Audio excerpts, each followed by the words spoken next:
You're listening to NT Paranormal After Dark. Nothing normal about it.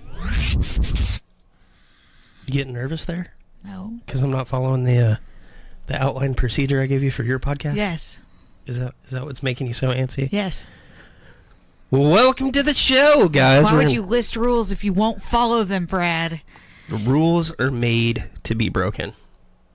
Okay. Slurp that soda into the mic. I'm a paranormal investigator. We're on the cusp of science. Fringe. We're on the fringe of science, so we break all the rules. That is the rule. If there's a rule, it should be Much broken. like your name, you sound like an 80s bad guy. I don't sound like an 80s. You sound like an 80s bad guy. Okay, Brad. Don't use my real name. People don't know my real name. Yes, they do. Everyone knows my real name. So what are we talking about today? We are talking about demonic possession. So I was about to ask before the show, why does it have to be demons? Why can't it just be like a ghost? I don't know. Catholic Church says it has to be demons. I guess because when people think of possession or whatever, they think of Catholic exorcisms. I thought I was setting you up for a joke here. Or whatever. What? F you. Oh my God. I was going to answer your damn question. But I guess since they don't acknowledge that ghosts are a thing, you really, can't be demons are a possessed by thing, them. but not ghosts? Yeah. Okay. Kinda. Okay. Not even really. It gets complicated once you get into the research. Complicated. There are a lot of people watching us, which ruins the whole shtick completely. Yeah, people were actually tuning in expecting us to say something, knowledgeable and profound. Who's Brad? Are you a ghost? Can they not see you? Anyway, the stupid joke is that we're all ghosts, just driving like skeletons covered in meat. That's just a meme. You're just quoting memes. You're a meme. Why are you being so mean to me? So do you have some factual information about? Factual information? About possessions? God, that's rich. Factual information about demonic possession. Yes, I do have factual information about how demonic possession is viewed by I believe the only different factual religions. information is that you should not do it because you will die. Yeah, so the most profound thing I found was the stats on like the success rate of Catholic exorcisms, which is only like 40%. 60% of all Catholic like ordained exorcisms, the ones that they'll actually talk about, 60% of them in the severe injury or death of the recipient of the exorcism. Those aren't good odds if you're going to be possessed, I think. But I don't know. It's always been something that's kind of intrigued me ever since I was little. It's something that scared the crap out of me just from movies and TV and things like that. It's one of those things that picked up, and See, it never bothered me. I don't know. I was impressionable as a kid, so, it came up. But I thought it was interesting. Like, I thought exorcisms were, like, way older than they actually are. Well, I mean, they're pretty old. But the biblical. Well, there's that. But the first established guidelines for exorcism were actually established in 1614. It's pretty old. It's pretty old, but it's pretty recent, like, when you... Geologically speaking? Geologically? Like, with rocks and stuff? I just mean, like, in the history of religion, that's pretty recent. But what I found, like, really hilarious about it is... So the guidelines for exorcism were put out by the Catholic. The rite of exorcism was put out in 1614. It was not revised or touched or messed with ever again until 1999. So it's just been this long-standing tradition of this is like how we do exorcisms and things like that. But I guess for the uninitiated, That's the year Buffy graduated in the show. 1999. Yeah, I've been watching Buffy, and that's the year she graduates. Which There's is some also on trivia Facebook. for you. Maybe that's what sparked the the review of Exorcism, because they saw the way Buffy was doing it and thought it was way more efficient that way. Also, the year of Columbine. Say something so I know you. Okay. Facebook says, "What must we do? Everything Facebook says." So for the uninitiated, possession is when a demonic force or a ghostly force, if Sarah's to be believed, Jumps into your body and drives you. and it makes you do mean, nasty. It's always bad stuff. I don't know. Like- I listened to the creepypastas and the no sleeps. I was listening to one recently that possessions are just people that have escaped from hell, and they try to be super careful because they know that when they die, they've got to go back. So they have to be super careful in the body, or they just end up back in hell. Yeah, I kind of like that idea. It kind of sounds right, blah, blah, blah, blah, blah. Let's see. I mean, when most people think of the classic demonic possession, everybody goes to the Catholic thought process, because that's what all the movie and in fact, there's a movie out right now about it that I want to go see, because it looks after the exorcism. Yeah, it looks pretty cool. It's about I guess a failed exorcism, and the body goes to the morgue, and it's about what happens after, which I was like, oh, that's actually a clever take on it for a change. It's probably a horrible movie. Still want to see it. Looks cool. Looks kind of scary. But almost every culture has some sort of demonic possession sort of thing going on. And they all have some sort of exorcism, right? And what's weird is if you say possession or demonic possession or something like that, everybody thinks of Catholic exorcism. Yeah, I immediately get a young priest and an old priest. I need a young priest and an old priest. But if you tell somebody that there's something in their house or things like that, the first thing that comes to mind is, oh, I got to go burn sage. Except that wouldn't be the first thing to cut. If you came up to everybody I've ever talked to, and I'm like, oh, there could be something bad in your house. Well, I've saged the house. Okay, you remember when I had the friend that supposedly got possessed at the cemetery, and then my house I wanted to talk about that. You know what I never did? I never even thought I had my mom brought me a smudge stick from New Orleans. I'd never seen one before that. And even though I had it sitting in my house, it never crossed my brain to light that on fire and paint my walls with it. First off, I hate sage. I hate the way it smells. It stinks. It smells like Thanksgiving, and I hate Thanksgiving. Well, I guess the thought process behind that is they just assume that all demons are non-smokers, and it's going to piss them off. They're like, oh, it smells horrible. It's like clove cigarettes. Me, and they hate the stuffing with sage in it, excessive sage. What's weird? So that's the most common thing that I always see from the other investigators and everything. Like that is, okay, get sage, burn sage. That's always the advice I see. And it's funny because I see a lot of Christian people and Catholic people giving that advice, which is funny because it's paganism. It's from the dirty heathen Native Americans that were here. Yeah. And the other thing that's funny about that is when I did a little research into why sage, it turns out that sage is only used by one or two different tribes and cultures. Most of them use redwood, and they think sage is actually taboo to be used. I like the point that someone else in our group made. It's only bad stuff according to this plane of existence, and theirs it's probably just normal demons business perspective. We go grocery shopping, they eat souls, whatever. Paint your walls with it a smudge stick. Don't you just light it on fire and just kind of waft it? Yeah, you're supposed to start from the middle to push out all the bad energy. It never even popped into my head that was going to fix anything. I was like, oh, there seems to be ghosts in my house. You know what? I know so many people that swear by it. We moved into a new house. The first thing we did is we lit sage and got out all the bad energy. And it's just, I'd love to know the logic on why it works. What's their logic on why it works? Allie says she sells out of smudge sticks at the shop all the time.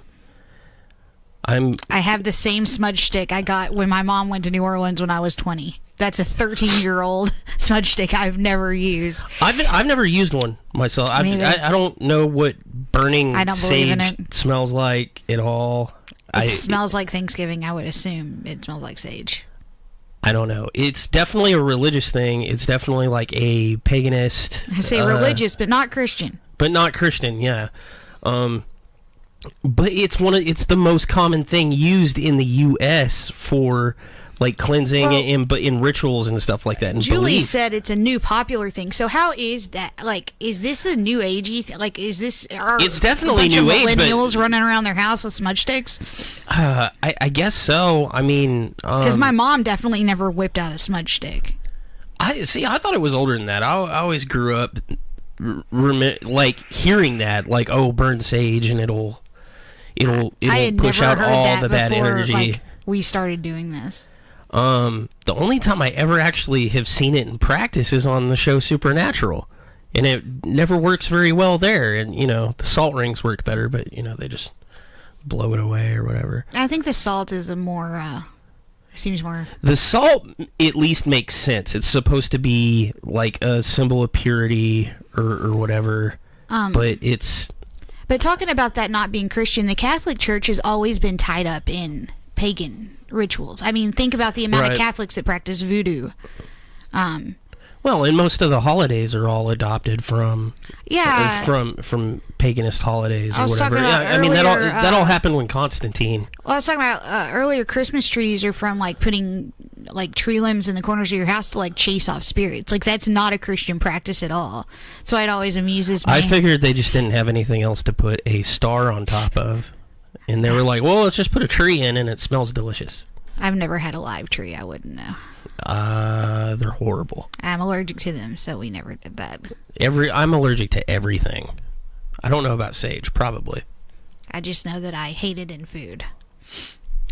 So we've never claimed that we could perform an exorcism or even a cleansing or anything like that. We go to a lot of places, and there's a few places where we say, well, there could be something going on, but we never go in and try to do anything ourselves because we don't have a strong belief in it, I guess is the most nicest way to say it. But even when I was very religious and they called with that friend that had supposedly been possessed, I didn't know what to do. I was raised Southern Baptist. We don't have rites of exorcism. That's not entirely true. I mean, y'all don't have a huge exorcism ritual or whatever. The logic, but they as do. it was taught to me, is if you are Christian, if you have Jesus in your heart, you cannot be possessed because he already lives there. Even in the Catholic faith, in their canon for the rites of exorcism and the rules that go along with it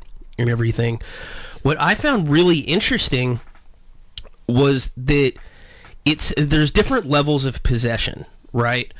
And the funny thing about the different levels of possession is the rule that goes with it. I think I lost it. It had this really good wording that I liked. Many levels of possession. All possession requires consent, and it can be achieved through attrition. So the Catholic faith, Manipulative ghosty monsters. right? And so they think, okay, first off, you have to consent to possession. So it's the way they view it, the way they originally used to word it was that, okay, demonic possession can happen, but that there has to be some part of you that wants it. It means you have a wavering faith. You're starting to go against our religion. You're straying away. This is why this is happening to you.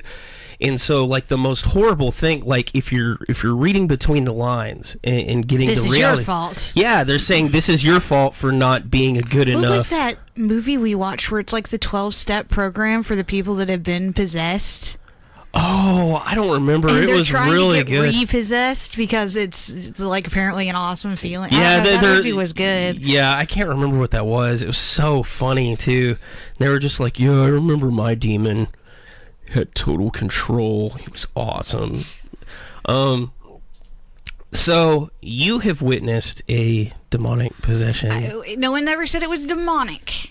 Okay, y'all have witnessed something, an emotional freaking breakdown, but a lot of people were at the time. A lot of people were convinced it was Damn convinced that it was some sort. They thought it was a ghost. right. Well, okay, so what happened? Just retell the story. This is back to before me and Allie had met you. We had some friends at CLC where we were working the group home. And y'all had done some like ghost hunting. Well, before. me and Allie had been ghost hunting. I had been before I met Allie, and then me and Allie had started going. Well, we had made some friends at work that were also ghost hunting. However, they were petty idiots about it, and they're a lot older now, and I don't think they'd probably behave the same way. But we were pretty young, and they were even younger. They were a good 5 years probably younger than me, and they had gone out to Antioch. The story we got was they had gone out to Antioch, and they were egging on the provoking. They were doing That's the word provoking, being I'm an looking for. asshole. Yeah, they were provoking, and they went to go get in the van. They called it the F word and a few other things. The specific F word, not derogatory remarks F towards word people of different sexual identity than you. Right. Okay. But I think everybody gets it now. Yeah. And they said that they had got in the car and something had yanked her over the seat, like grabbed her by the hair and yanked her over the seat. I missed that part of the story. Yeah. I always forget that. And they also made a comment about how when she was looking in the window of the car, like her face wasn't right, like she was seeing something else. So very classical. So this is something from a she said? movie. This is something they said. Her face. She said her face wasn't right? her face wasn't right. You know what's interesting? It's all pulled straight from movies. No, actually, a lot of that is pulled from the rites of exorcism. So there's four main things that an exorcist looks for to confirm demonic possession after they have ruled it. By the way, modern day Catholics, they keep people on staff in every diocese that are psychiatrists now, because they have to rule out mental health first, and they act like, the way it's worded, they act like it's this big flowery service, like, oh no, we're real hip with it. I'm pretty sure it's this liability thing because so many people have gone to court over it. Well, like now. having to have a doctor present. Right. And so now that's something that they do first. And the four main things they look for are feats of like supernatural strength, knowledge that is arcane, like they wouldn't know it, things they couldn't possibly know, speaking another language, and aversion to holy objects. And those are the four main ones. And then there's some like side ones. And when you said that, it reminded me that like rule number 3 or whatever you want to call it was their face doesn't look. There was like physical contortions, like they're moving in ways they're not supposed to, like hunching weird, things like that. Yeah, that was another one that they said she was doing. And they said the face, the whole back bend, actually changes. I actually got the notes on it here. But she did appear to also have an aversion to people reading scripture. But then again, this was after the possession craze had already become a thing. So here's the deal. Most of the things I've read and heard from people that are supposedly experts in exorcism, things like that, people I've talked to or stories I've read, possession is supposed to happen over a long period of time. It starts with like progressive entrapment, a breakdown, the whole attrition thing until you in that like full possession thing is supposed to be super, super rare. And so what makes me think it was kind of like an episode or whatever is that like everything from The Exorcist happens what makes in me one night. Leery about you as a human is that you think these experts, like you think it would be any more likely that you would be possessed over a period of time as opposed to in one night. It's not that. I'm just saying that the people that do believe in this sort of thing wouldn't take this story like so much at face value. They'd say, nah, it happened too fast. Even a lot of those people would say. I don't take those people at face value. Continue with your story, please. Anyway, yeah, there was she got yanked over the seat. Her face looked weird. They got back to the house. She had a friend with a baby. and they had given her the baby down, I guess, thinking it would calm her down. That sounds like a dumb idea. Your friend's an idiot. Yeah. Bye, Jen. Have a good day. And then she wouldn't give the baby back, and she was being super creepy and weird. And they finally had the baby daddy come pick it up, so it wasn't in the house.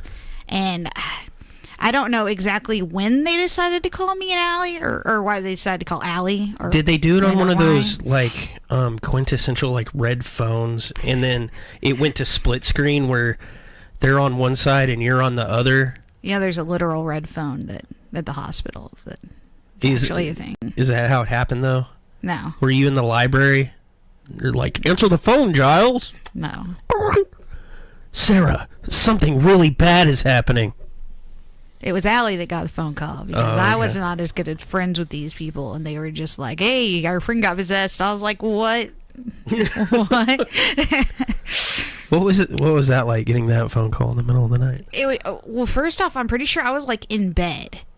Like, I'm not sure if I had gone to sleep yet when Allie came in and told me, but I was like out of it. I was confused. What if you were awake? I'd be confused. Yeah, I'd be. Hey, I just got a phone call, and yeah, Debbie's possessed. Just as confused, but more awake about it. But we went out there, and they were like, reading scripture over her, and she was vomiting and shaking and sweaty, and it was gross. And eventually, she seemed to get better. I don't know. You skipped a whole part of that story there. So you guys got there, and the thing that gets me about the story is I see you and Allie as mostly logical people, more logical now than we were then. Than you were then, but even then you were pretty logical. The night had a feel about it. Yeah, and that's I think that strikes me because that's one of the few times I've ever. Before we got in the habit of doing it on the investigations, that you guys described a feeling about something. Like most of the time, that's something that's completely precluded from any of y'all's stories with this stuff. It's never like it felt creepy or something was off. It was just this, and this. But I remember the first time y'all told me that story. It was that you don't understand. It felt off. When we pull like something felt off. It's like driving up to Kyle. You know that feeling you get? You don't know that feeling. You don't know. Anyway, we started if you scroll down, I think Allie might have made a comment because she was there. Yeah, it had a feel about it as we were driving up, and kind of as we got out of the car before we even stopped to talk to anybody because they were all inside or in the backyard. It was just it definitely kind of had an air of foreboding, I guess, like impending thunderstorm. The kind of thunderstorm is going to be bad, and as the night went on, we kind of got more chill about it, I guess, as we kind of were inoculated to the feeling. Yeah, I guess you you kind of adapt to it after a while. I mean, I think that's kind of what happens at Kyle to me. Like, we get there and I'm pretty wigged out, and it kind of goes away over. I don't think it actually goes away. I think you just acclimate. Yeah, you do to it. But I always just thought it was so weird that both of y'all described that because I don't know you as a real empathetic person, like not in that way. No. Like not very empathy at all. Like you don't pick up on what other people are feeling. No, I'm bad at that. But in this particular situation, like it was so thick. So, and I wonder if palpable, I believe is the word. I wonder if for a normal, like somebody that is more empathetic, if it had been worse. Well, Allie's very empathetic, so I wonder, considering how creeped out I felt going up to that house, Allie's extreme, like she's good with empathy. So I wonder if she actually had a worse experience than I did. And probably because she says, is it possible to be possessed by an emotion? I feel pretty damn close when I was going through menopause, but this all happened in December. I know for sure December is a terrible month. And her phone was pink, by the way, so close enough. I don't know. I've never heard of that. What if it's like that movie where all the little emotion people are in the head? What is that? It's that Disney Pixar movie There's like the I depression. know, I've never seen it, but I know what you're talking They're about. all at the control Inside panel. Out. Inside Out. What if demons are like Inside Out, and we Yeah. just don't understand some of Allie them? says it was so heavy. Yeah, heavy. It just had an air, but It is weird, like, heavy is a word that is used a lot to describe the feeling of a room. Heavy is an adjective to describe something physical, but it's something that everybody understands. Like when you say it outright, when you say a room feels heavy, like everybody's like, oh, and we all simultaneously get it.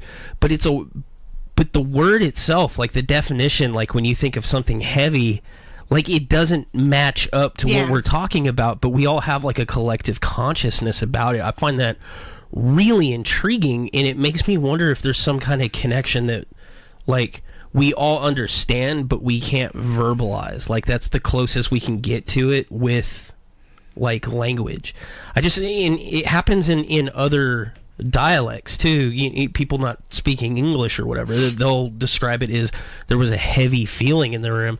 It's just weird how people describe that, and people that have claimed to be demonically possessed, how they like weren't there, like mentally they were just like checked out. But more than the whole possession thing, what still bothers me about that whole episode was the after effects, the sort of right tremor, or what do you call it, aftershocks that we got at my apartment.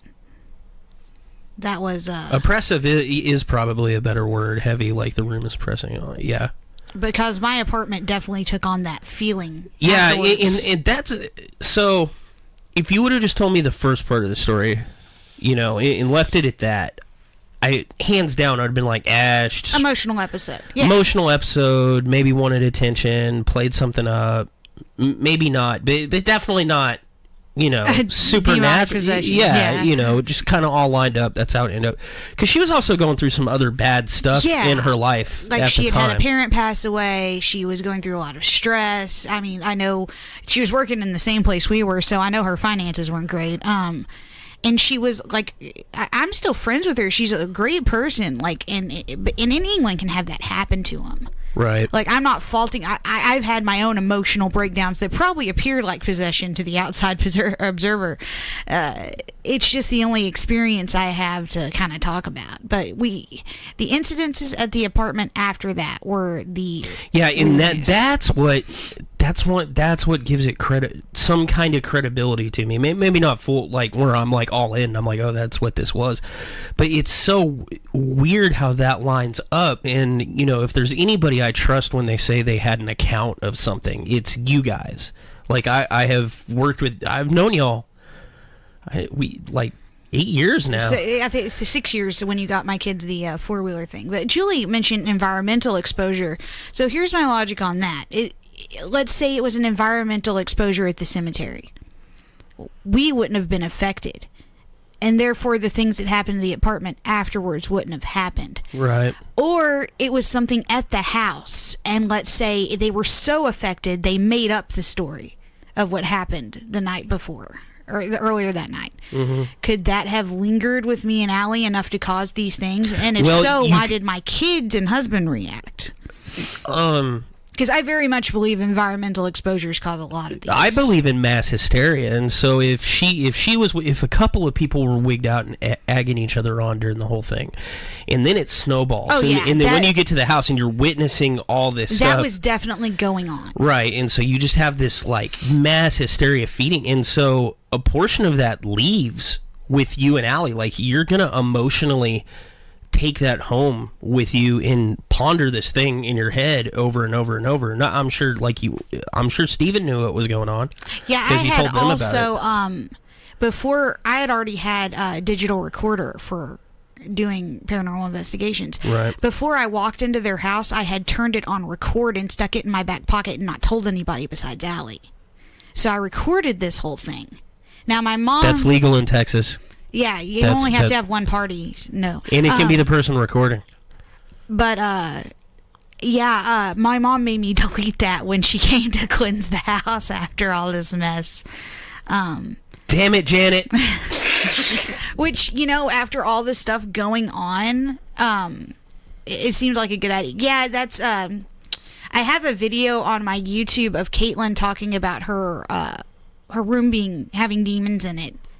Okay, so I interrupted you when you were about to talk about what happened at the house after the after effects. It started kind of subtly with the we had one of those attic doors that you kind of push up and slide open. It started with me kind of waking up in the morning, and this is the first thing I remember, and that being open. Right. And I kind of thought someone was messing with me.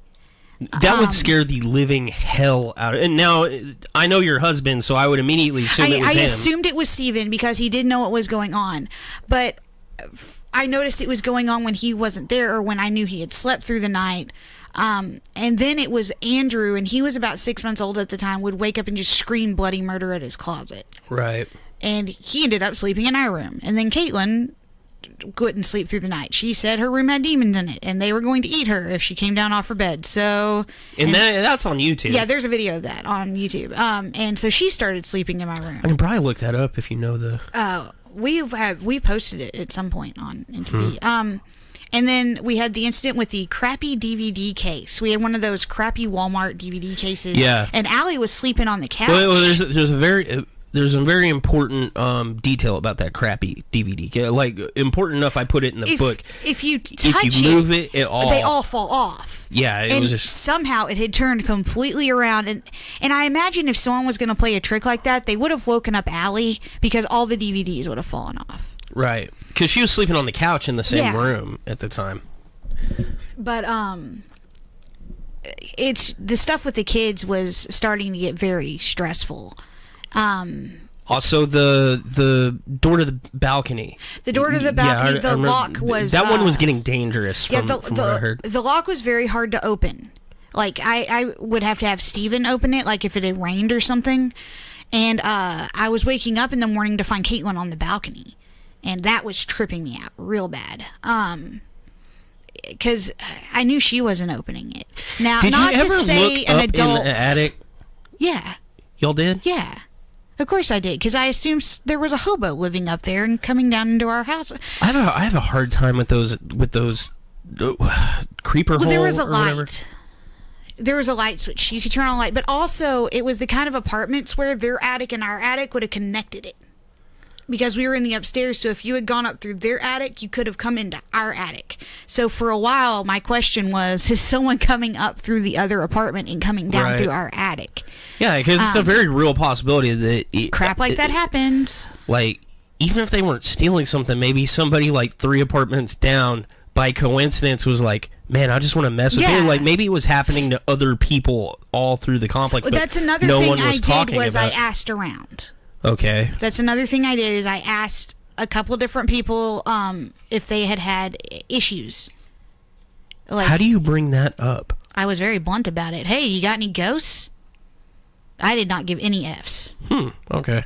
The last thing that happened, I believe, and the most marked thing was Allie in the bathroom. And she mentions it just as I was about to mention it. She thought she heard us come home, and we get this phone call. Much like the phone call you got from me at Needful Things. Hey, you guys home? Hey, y'all come home yet? No. Oh, well, there's someone here. Well, I was like, you need to lock the door, stay in the bathroom. If it gets worse, call 911. We'll be home in a few minutes. But for a while, that apartment, I remember one time I was leaving with the kids. And the stairs were inside of the apartment, and Allie and Steven weren't home. It was just me and Caitlin. I don't know where Andrew was. But me and Caitlin had left the hall light on, and I wouldn't go back upstairs and turn it off. I just left it on even though it was an electricity burn because I was too scared to walk up the stairs and turn it off. I was not doing it. Alone in that apartment turning that light. I remember that was a few days before I finally called my mom and went, I don't know what to do. Because after living in her house of horrors, I wasn't doing that again. But yeah, that's the sort of thing that lends some credibility to the other thing. But the question looking back is it even related? Is it related? How much of this was in my head? I mean, I was really involved with the sort of mystical back then. I was also this was the first apartment where I was having sleep paralysis. The first times I was experiencing that, how much of this was... Well, some things that have happened to you, you can attribute to the sleep paralysis and things like that, but that doesn't explain, the attic door coming open, the back door coming open, the DVD case turning around, other people having experiences. If it was just me who had experienced all this, I would chalk it all up to a billion coincidences. But I wasn't the only one who experienced this. Allie was there, Steven was there, and my kids definitely reacted to this. Allie said she heard steps running up the stairs, too. Which, that's a common one. Almost every house that's got stairs, they're like, oh, we hear people going up and down the stairs. But, I don't know, it's just so weird that I know people that have been around somebody that thought they were possessed. And, I never talked to her about it after that happened. Probably not, the best subject to talk, because even if later in life she was like, I was having a breakdown, and yeah, and that's part of the reason I didn't bring it up, because if she had realized that was a breakdown, that would have been really awkward for her. Mm-hmm. And I wouldn't want someone bringing that up to me if it had been me. But I would be interested. I wish I had talked to her closer to when it had happened to see what she said. I don't know. If you still talk to her at all, maybe you could tell her, hey, I'm in a paranormal, investigation group now, blah, blah, blah, and see if she brings it up. I don't know. I'd really like to talk to somebody that thought they were possessed at some point in time or experienced something like that. But she was also, I find it interesting because I believe she was religious, but Christian. Right. The other thing that's really interesting about looking at it from the Catholic side is Catholic priests are not supposed to perform exorcisms on non-Catholics. Only Catholics are supposed to be in there's different rules for it. For an exorcist to take place, they say can only be valid if it's somebody that is an ordained. Real quick, Catherine said, what did she do to clean your home? And Allie said, we burned it down. My mom came over and she basically did her evangelical thing. She has oil. She brings out your mom doesn't like that term. So yeah, she doesn't like evangelical, and she's really not any I guess I would term it charismatic Christian. Assembly of God. I mean, she's going to speak in tongues over you, and she's going to anoint you with oil, and she's going to lay on hands. And that's weird to me. She basically took Caitlin around the house, and she read specific Bible verses having to do with that sort of thing, and kind of said, Jesus lives here, you have no place here. And I was very religious then, so just the power of my belief in that alone sealed that deal. Because this was the year that I had my big revival. I was dragging Caitlin to church. It was a big deal for me. This was a few years before I left the church entirely. Most other Christian faiths don't actually believe in exorcism. I mean, there's some kind of forms of it, blessings she didn't call it stuff exorcism. It was blessing and cleansing the home. It's almost exclusively old school Catholic. The Catholic Church authorizes the use of exorcisms for those who are believed to be victims of demonic possession. In Roman Roman Catholicism, exorcism is sacramental but not a sacrament. It's unlike baptism or confession. Unlike a sacrament, exorcism's integrity and efficacy do not depend on the rigid use of unchanging formula or on the ordered sequence of prescribed actions. Its efficacy depends on two elements: authorization from valid and licit church authorities and the faith of the exorcist.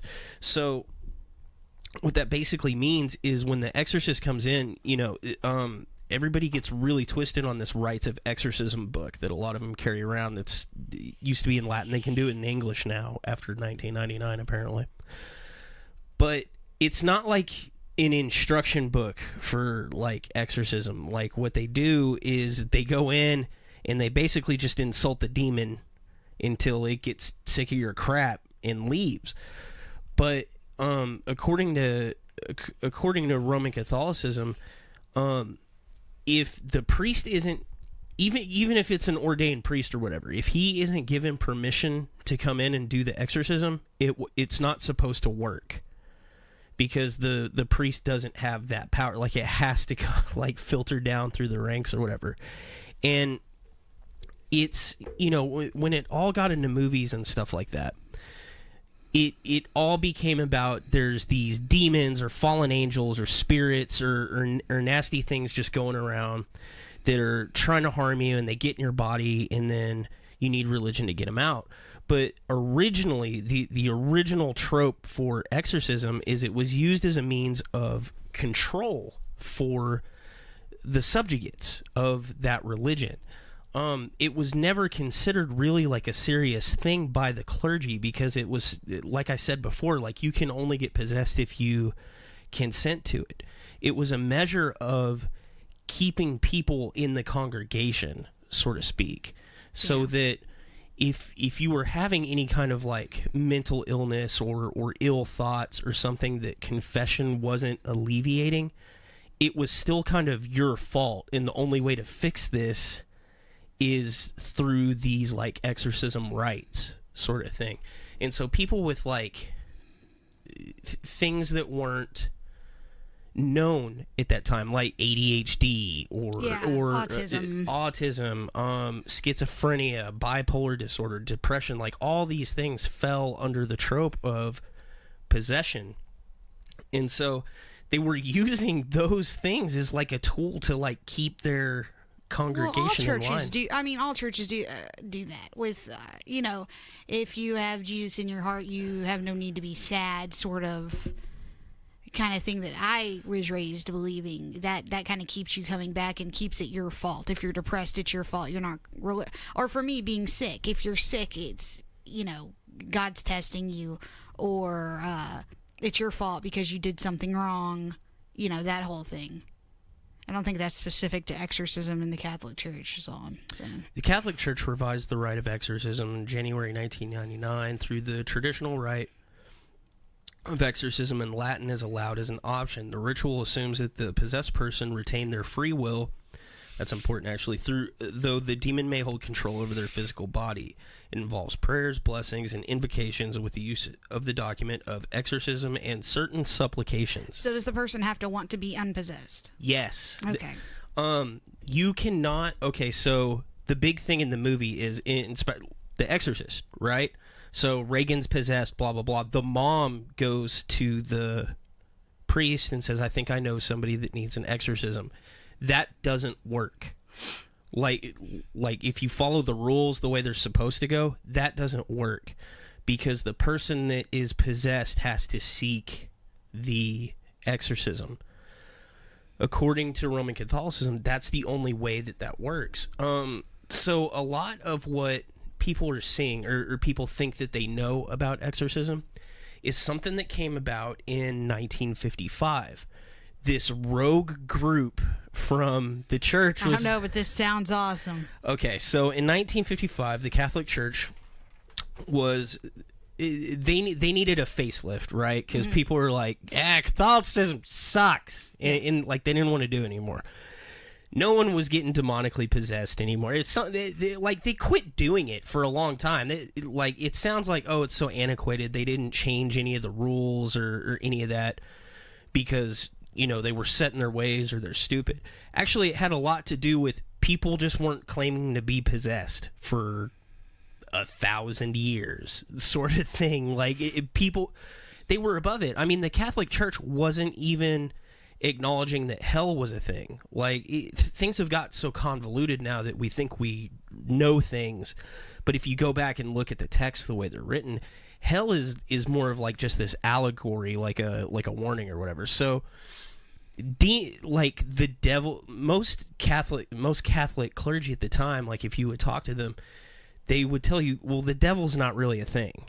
It's just, like it's not like a physical thing. They don't believe in the devil. They don't believe in hell. And blah blah blah blah blah blah. It's it gets hairy, and I don't want to go into all that. But 1955, basically, enlistment was down. They weren't recruiting very well. Nobody was real impressed.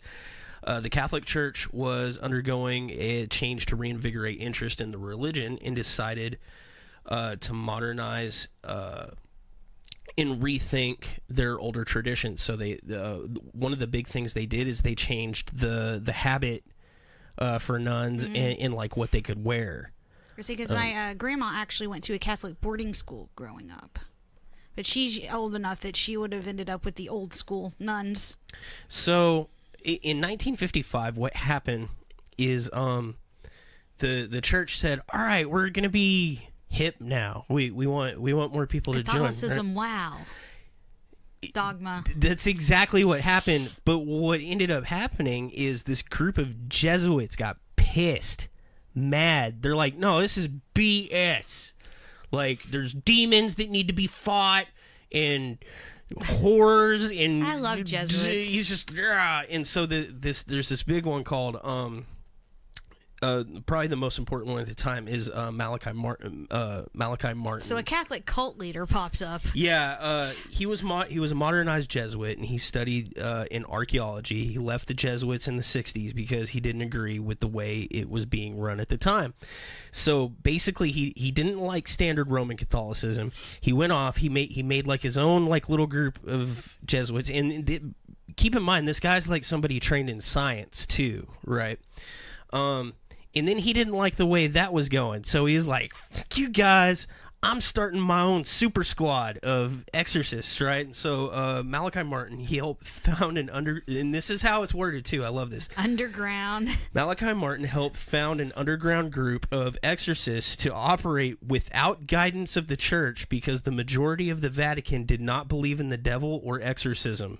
He worked with Ed and Lorraine Warren. Oh, he was super famous at the time. He wrote a pretty controversial book about exorcism called Hostage to the Devil. They made a movie about that recently. Right. And I think there's also a documentary called Hostage to the Devil on there.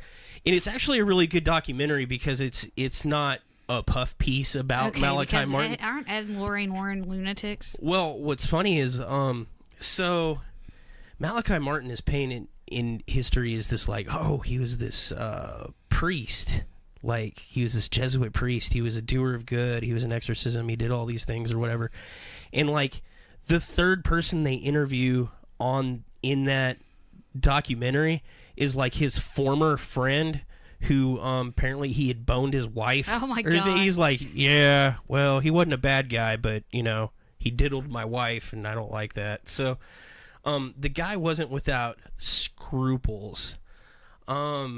Integration is the word I was trying to remember when somebody consents to. Yes, I was getting to that. That integration is the final step. Oppression is when you've been worn down. Oppression, I think, was the third step. Progressive entrapment is the first. But Malachi Martin had some very interesting things to say about demonic possession at the time because the Catholic Church wasn't talking about it because it was this super secret thing. Like, no one knew about it. Nobody was talking about now. it. So he goes out with, you know, the Night Watchman or whatever you want to call it at the time. And he starts doing interviews and stuff like that. And that started... Maybe not started, but it definitely kicked up like the second spiritual movement or whatever. Malachi Martin, he was involved in like the Amityville BS debacle. He was involved in the Annabelle case. And there were a lot of other ones he did without them, but he was known for working with them. Well, and Mina mentioned that she loves the movies with Ed and Lorraine Warren. Like, I love all the movies. Oh, I think the stories that they came up with are great. The reality of it is just... I see so many threads and so many discussions about all these great things that they did, and they're like, well, I don't think... they were... The coolest thing they did is have a museum full of, you know, possessed crap in there. Yeah, they were the first ones to think of that and, like, make money off of it. And now their kids make money off of it. Their kid brought Annabelle on Ghost Adventures, and he's like, I gotta handle the doll with oven mitts because it protects me from... the demon, like, because apparently... oven mitts protect from demonic possession? I'm pretty sure the oven mitts are blessed or something, but it's just, like, really, dude? But they were defrauded a bunch of times, and the Amityville one is a big one. So that kicked back and forth for a very long time about a house being not haunted, but possessed. They said that house was possessed and that there was a portal to hell in the bay. And this isn't just the movie bullshit. This is like the actual book. What they said the legit story was behind it before it became the movie thing or whatever.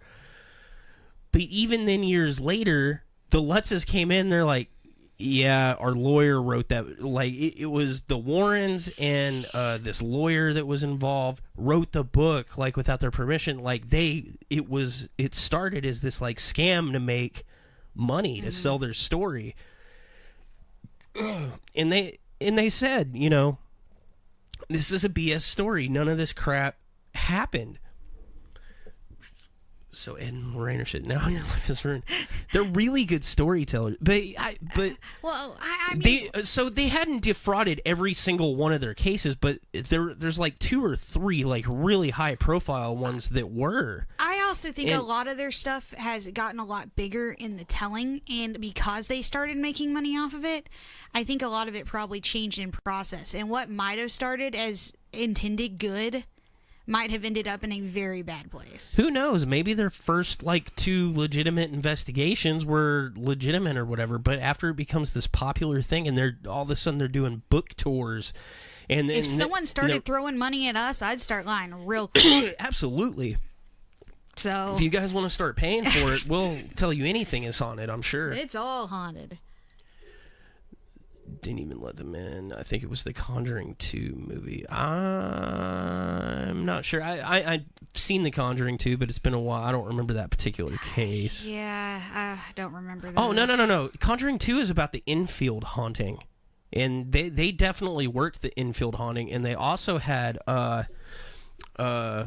Hans, what's his name, worked on Gruber? that. Not Sorry. Hans Gruber. Get me the detonators. Yeah, the infield, and I think the infield one is one of the ones that was defrauded really badly. They're like, oh, she levitated, and it's obviously her just like jumping off the bed, making a weird face and stuff. But anyway, these people were running around with Malachi Martin. He's like the new age priest you can be buddies with. So did this lead to the guy we ran into at the last Paranormal Con in Tyler? Yes. That was a disciple of Ed and Lorraine Warren? There can only be like 4 registered demonologists. You have to be trained by a demonologist to be a demonologist. I didn't like him much till he was like, hey, give me a card, and maybe if I see something in the area, I'll pitch you a case. I was like, okay, I'm your friend now. Oh, my God. Yeah, it irks me because I'm like, what are the qualifications to be a demonologist? We got to read a lot about demons, so you got to read a lot of fantasy books, and you know, then be Catholic. Then you know things. He wasn't Catholic. Oh. That's okay. So, and that's what I'm getting at. Malachi Martin basically made this like group that like splintered out to where you don't have to be Catholic anymore to perform exorcism. Like anybody can do it. You just have to have faith. There's a whole lot of comments there. I hope you're keeping up with all that.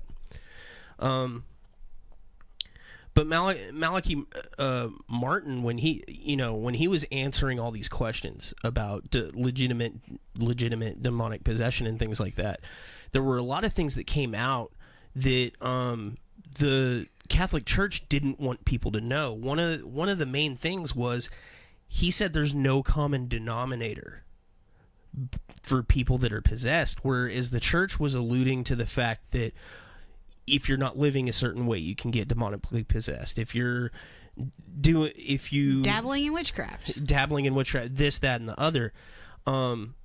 Malachi Martin said it can happen to anybody. Like it doesn't necessarily. The consent thing still needs to be there. Like you have to be open to it and believe in it, but it doesn't attack people of just certain faith. It doesn't attack people that are dabbling in witchcraft. It is almost completely random, and there's no common denominator. He said it could be kids, it could be adults, women, men. Didn't matter. I have considered having my daughter exercised, but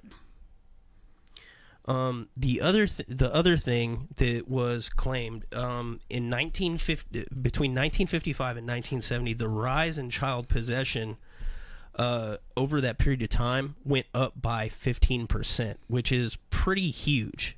because that's just in the U.S. But you got to remember the things that were going on during that time were movies were coming out that featured possession. Okay, let's catch up on comments. What is the one with a box of eyelids? What? Oh, that's The Haunting in Connecticut. I love that movie. That case is so boring. Oh, I saw that on the reality show that was on TLC, the Connecticut one with the boy with cancer, where they like moved into the house with the mortuary. Yeah, it had an old school mortuary down in the basement, and apparently it was haunted AF.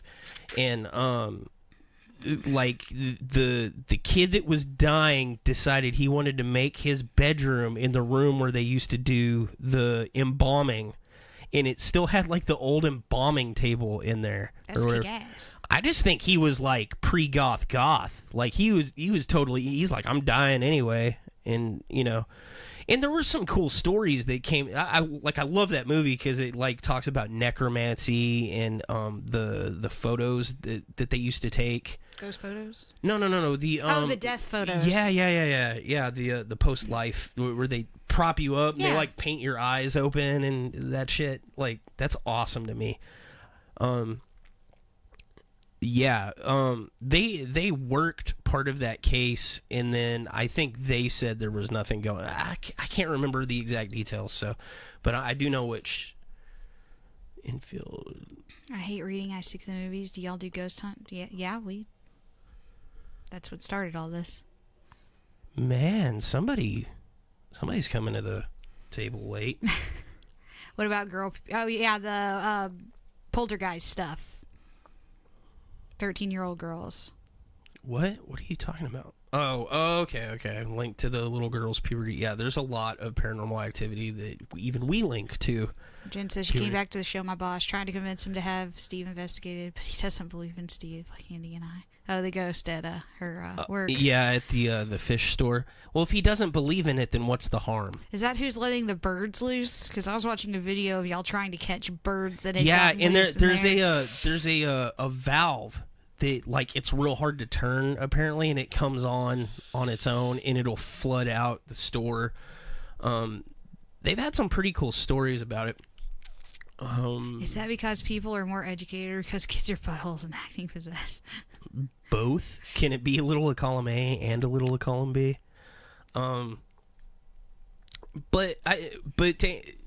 I know what she's talking about. It's that rise in child possession of 15%. But the thing that was going on between 1955 and 1970 is more movies were coming out. It was becoming more widely known. Yeah. I think The Exorcist came out in 1960 something, and then of course after one movie comes out, there's a few copycats after that. And when William Peter Blatty wrote The Exorcist, he had put in a ton of research based on an actual case that I know I pulled up. I pulled up that case. Did you? Actually, I sent it to you. What would it be labeled under? Stuff. Roland Doe? Is that? Yep, that's it. The Roland Doe case. That is the one that William Peter Blatty was. So that was in the late 1840s. Yeah, that's when the actual exorcism happened, but it was well documented. It happened in St. Louis, I believe. I've been by the house, and it's very nondescript. In mid-1949, several newspaper articles printed anonymous reports of an alleged possession and exorcism. The source for these reports is thought to be the family's former pastor, Luther Miles Schultz. According to one account, a total of 48 people witnessed this exorcism, 9 of them Jesuits. Big. Yeah, it's 87 paragraphs on how this came about. But everything that happened in the book, The Exorcist, and the movie, all those things were inspired by the events that happened in that exorcism, and that's one of the first documented cases in the modern documented cases in the U.S. where it was actually, I think it was reported on in the newspaper too. Like more people knew about it. It wasn't something just behind closed doors because it involved a lot of people in the community were freaked out about this thing.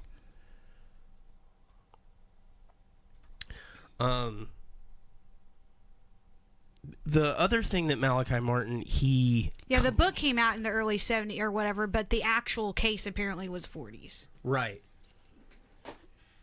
And the newspaper articles. It was based off an older case, and then and I can't remember when the movie came out. And as soon as that came out, all of a sudden everybody was possessed. The church was getting overrun with phone calls, and the Catholic Church got so desperate because they were being overrun by this crap that the little New Age group that was running around, they actually went back and ordained some of them and said, okay, you can do this now. You brought blah, blah, on blah. This craziness. You deal with it. Yeah, so it's kind of what happens. The other thing Martin commented on was what the purpose of possession was, because that's something I don't think a lot of people think about. You know, everybody knows what demonic possession is, whether or not it's real or all that, but nobody ever stops and asks, well, what is the reason for it? Why would this just happen? And he says the purpose of possession is the corruption and destruction of the soul to the point that it goes to hell. To chastise the soul for past transgressions. So that's a steep punishment. Hell yeah, and that's the thing that gets me too, is because I always thought, I'm like, well, what's the purpose? And I thought about that too. It's you get the exorcism. People died during the exorcism, where at the end of Emily Rose, she goes to heaven anyway. It just destroys the body or whatever, and it's just wreaking havoc. And it's basically just being an asshole. But according to this guy, the rogue agent, now all of a sudden the stakes are even higher to actually get this thing out of you, because it can actually make you go to hell. Well, doesn't Catholicism also preach that unborn babies go to hell? Maybe I'm foggy on my Catholicism. I'm not going to comment on that one. I don't know. No, I'm just saying, I mean, you're talking about them not believing in hell, but aren't they the ones that have the infant baptism and all that, so you don't go to hell? I don't know. Why do they confess then? What's that for? They believe in hell avoidance system. They believe in hell, but it's not like the fire and brimstone, punished for all eternity sort of hell. Well, they have purgatory too.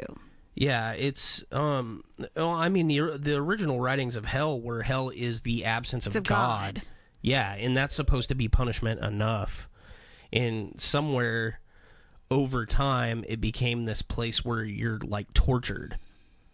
And that's what they were saying they didn't believe in. I like the idea of the demons don't like hell, so they try to escape and live in our bodies. I like that idea. That's what I'm going with. So the current class in Catholic Church is run by priests who are also medical professionals. So to be an exorcist in the Catholic order, you also have to have a freaking MD. You have to be a medical professional, be able to do triage and stuff like that. But you also have to be a psychologist. They totally raise the stakes on it. And like I said before, they act like this is a service to you, because we're hip now, sort of thing. But I really feel like it's a liability thing, because between 1970 and 1990, I think the Catholic Church was sued, or not the Catholic Church, but I think people were brought up on criminal charges 3 or 4 times over deaths that happened during exorcism. The most famous one being the Annalise Michael one, which is what Emily Rose was based off of. They thought she was possessed because she was eating spiders off the ground. She was speaking in another language that she couldn't possibly have known, even though she was going to school to learn that language. But she was also diagnosed with having frontal lobe seizures. She had I thought you said temporal. Temporal lobe seizures. She also had a history of being diagnosed with schizophrenia. These were things that they knew, and they did 50 exorcisms on her, and she essentially died from starvation while her parents and the priest basically just watched this whole thing happen and ended up going to court. And the defense they actually used in court was demonic possession. Like, it was like one of the first times that had happened. And so it was a huge deal because the case law didn't allow, like, it didn't mesh. So they were like actually trying to convince a jury that the chick was possessed and that's why she died. It wasn't through neglect. And they ended up losing that case horribly bad. Just to clarify, apparently they speculate that unborn babies go to limbo if they are not baptized. They are baptized. It's not a dedication. It is a baptism and does save them from hell. Yeah. Children are if they're aborted or die in the womb before birth, or miscarried, or born or die without benefit of baptism, they do funeral rites and entrust them to the mercy of God, although they're not sure if that works or not. Yeah, poor cat. No, I thought Otto went to heaven. No. No. And I wasn't saying the babies confess. I just was curious as to why people would confess if they didn't believe in hell. You're part of those dirty separatists. But, where we made up our own rules. I always love that story. It's like, this whole Catholic thing, it's just way too strict. F y'all, I'm going to come up with my own dogma. I don't know. I grew up evangelical, so Catholicism is a freaking mystery to me. It's like more Puritan than Puritan. It's exorcisms and saints and nuns, and they all creep me out, and I don't like it. The Devil and Father Amorth by the Exorcist director William Friedkin. I did watch that documentary. It's interesting that when William Friedkin directed the Exorcist, right? That's the guy that directed the movie. He was friends with William Peter Blatty, who wrote the Exorcist, and he was really into it. He was really into the movie when he made it, and the dogma and all that stuff. He thought it was interesting, but it hadn't convinced him. Really, like it was just a movie. This documentary she's asking me about. Apparently, he followed around this real priest who did exorcisms, and he was allowed to film and watch this one that was supposed to be real. And apparently, it was super convincing to him that he's like, no, I actually believe in demonic possession now. I've only watched the first half of it. I need to finish it. It was kind of boring to me. I'm on www.vatican.va. I'm reading about the hope of salvation for infants who die without being baptized. Okay. I did not know the Vatican was just... Are they taking up donations for the unbaptized babies? No, it's speaking on the verses they use to talk about having to be baptized and that saving you from hell. It's just kind of interesting. I had no idea, because at least how I was raised, there's an age of accountability. So how come you think that's why there's no baby ghosts? There's child ghosts. We see child ghosts or hear about child ghosts all the time, but I never hear about little baby ghosts. But I don't know, because we have an age of I was raised as you have an age of accountability, and that's when you choose to get baptized or not. And if you die before that, you're automatically into heaven. That's like Kat said. That would be your religion. That's like, oh, if you die before you. I was raised Baptist, so if you died before reaching the age of accountability, that was your get out of jail free card. The Catholics don't have a get out of jail free card, apparently. Yeah, kids aren't supposed to be held accountable for sins because they're naive. Like, they're not knowledgeable of sin yet or whatever. But that's something that came about after, the Lutherans separated and all. Yeah. That was one of the things they didn't like about the original. What's that thing they have to go through? I know Lutherans do it and Catholics do it when they come of age. They have to do this class. A brisk? Bar mitzvah? Bris? That I believe that's 8 days after they're born. This is Catholics. Oh. They have a class they have to take where they're basically are able to take a communion, and before that they're too young or whatever, or getting baptized as babies only holds them over for 8 years. It's like a vaccination, yeah, and you got to get your religious booster. Shot. Yeah. Well, I like what Kat and Justin are both basically talking about, their Baptist upbringing here. Yeah. And what I love doing is finding adult Baptists or Methodists or anything and being like, hey, that all that Christianity, that all roots back at Catholicism, right? And that No. they get mad That's when you tell them Catholicism is also Catholic or that it's also Christian. Well, that's because it's not. It is. It's it's the starting point of Christianity. No. Everything else is Catholic lighter, lightest, no fat. And now we're all the way to Unitarian, which is like whole, like no grain. It's like gluten free. It's totally light, fat free, gluten free version of Catholicism. Where anybody can have it. I was Baptist raised, and I don't understand any of that. I don't understand why you need to baptize someone who hasn't sinned or.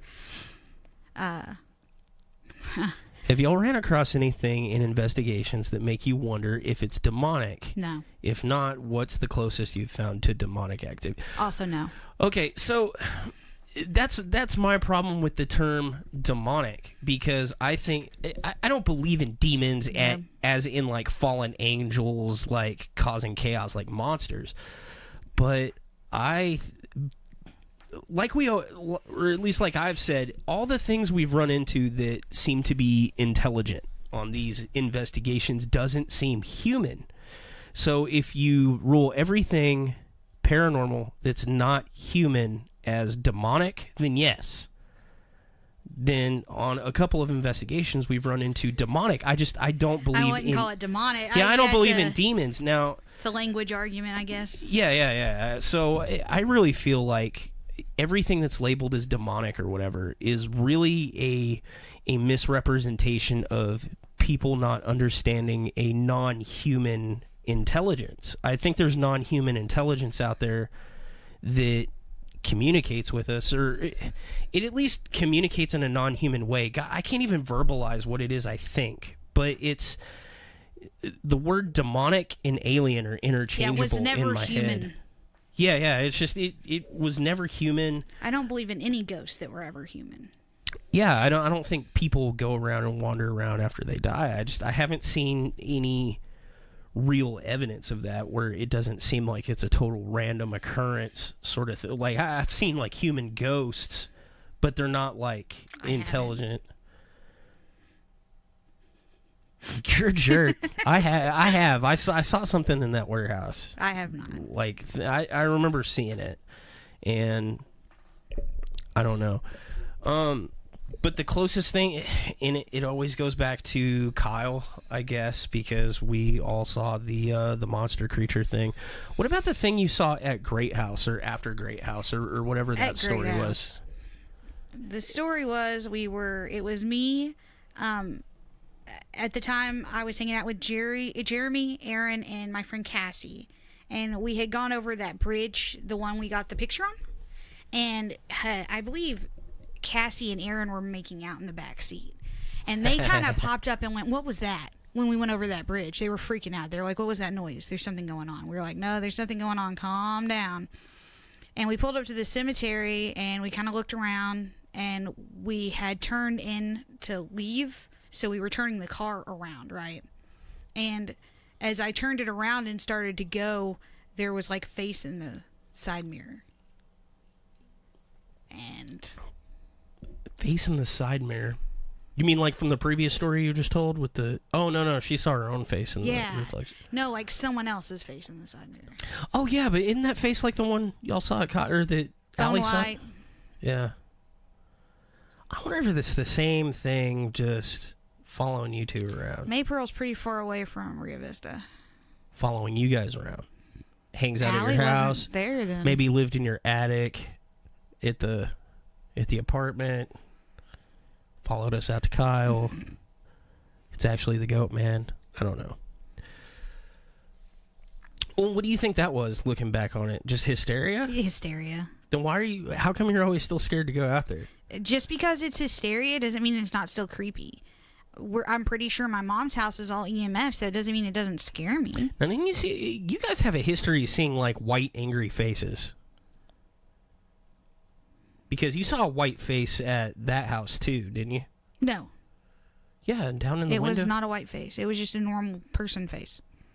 Oh, I always thought it was like a white face there. No, it was just it looked like a normal person. It was just short.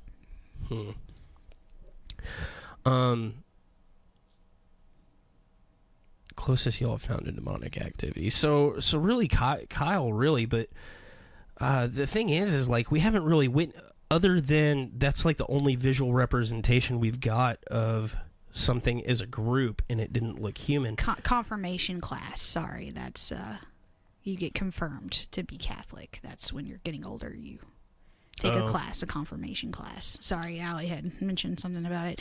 I remember because I was dating a guy that was Lutheran back in the day, and he had his confirmation book he had used to, start taking communion. I would say the closest to demonic activity that I've experienced so far would be the red marks on my back. Sadly, though, that happened here, I think. Oh, and then my back did turn red at the jail. Let's say that one time.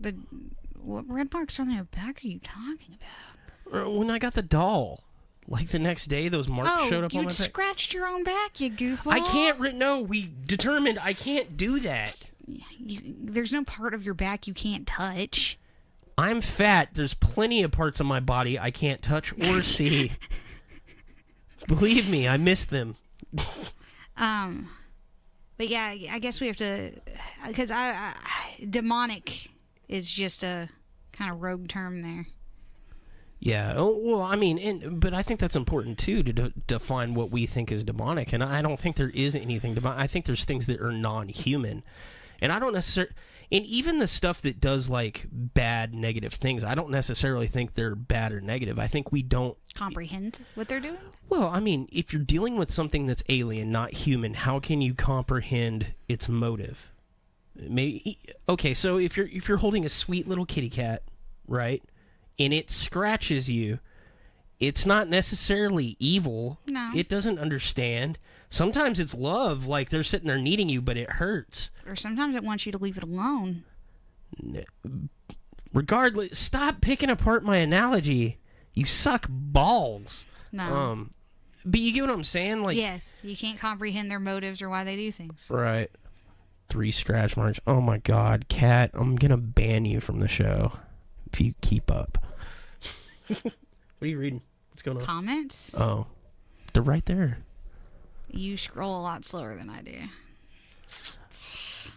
I don't know. I also looked up some. Okay, so, but that was a really startling number there, and I can't remember exactly where I pulled it, but 60% of exorcisms go badly. Yeah, like very badly. 4 or 5 different names came up of people that have just died from exorcisms. The Annalise Michael one. Is the big super famous one. What was this other one I had? What was the name of? We watched that documentary about the girl that got drowned. Yeah, okay. That's the one where they did like the Haka ritual, and the family had come up with their own like purification thing with the water. And they waterboarded her. That is a huge case of like mass hysteria. And man, I didn't know how to feel after watching that. I don't. Do you happen to remember the name of the? Yeah, we're still live, Dave. I don't remember the name of the documentary. I'll look it up real quick. You talk or something. But this was a really weird case because she it was on Netflix, yeah. Yeah. The family was really tight knit. That was New Zealand, right? Yes. Yeah, that's New Zealand where that happened, and they were really tight knit.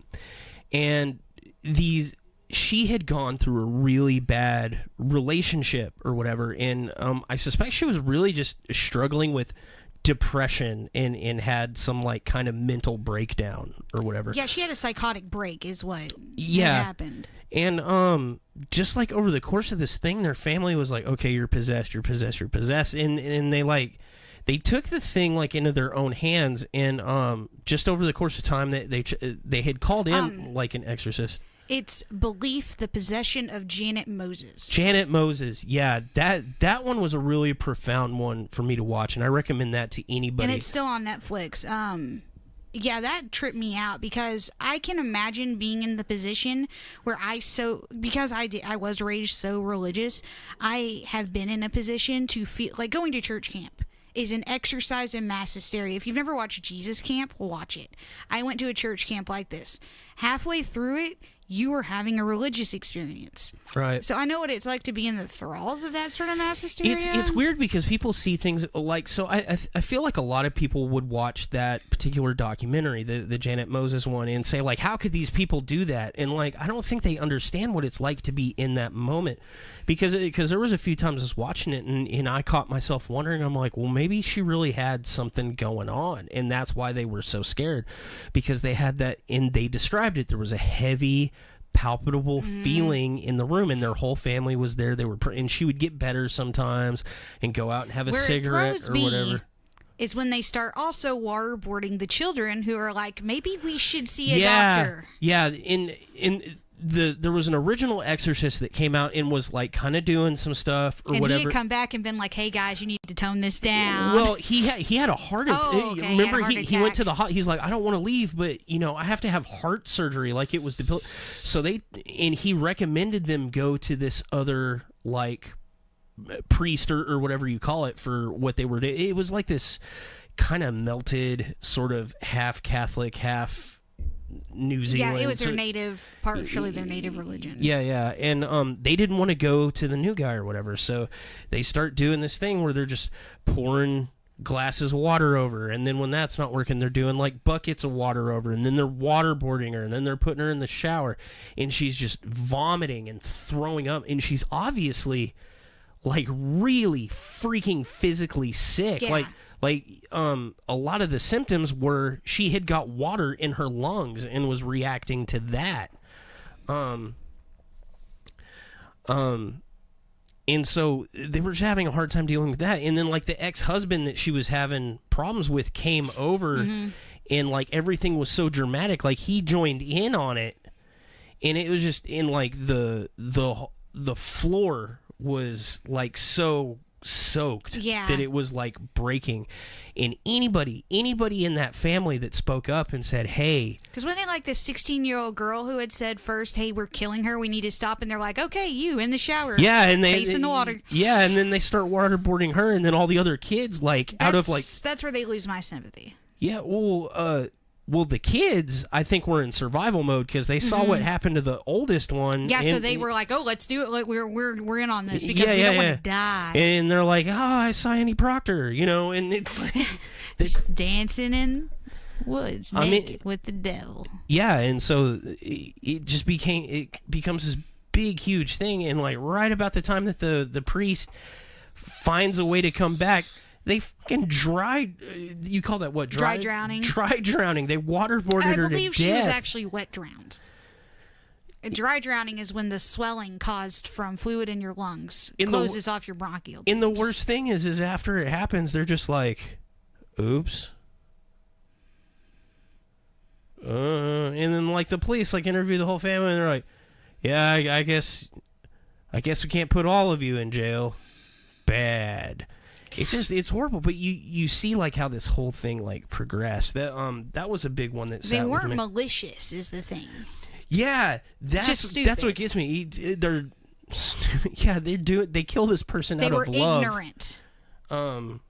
They weren't stupid per se. They were ignorant. Another big one is the Vilma Trujillo one. She was in the UK. Almost like the same sort of thing happened, this like sort of mass hysteria. They keep doing this exorcism over and over and over and over, and she probably had some physical ailments.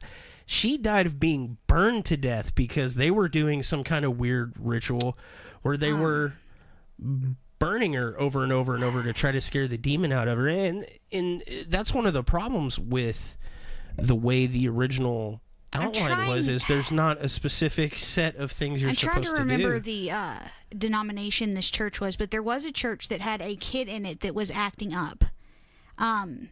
and the church was going to do their like laying on hands thing, and he was freaking out and trying to run off, and they kept putting more and more weight on him to hold him there, and they eventually crushed him to death.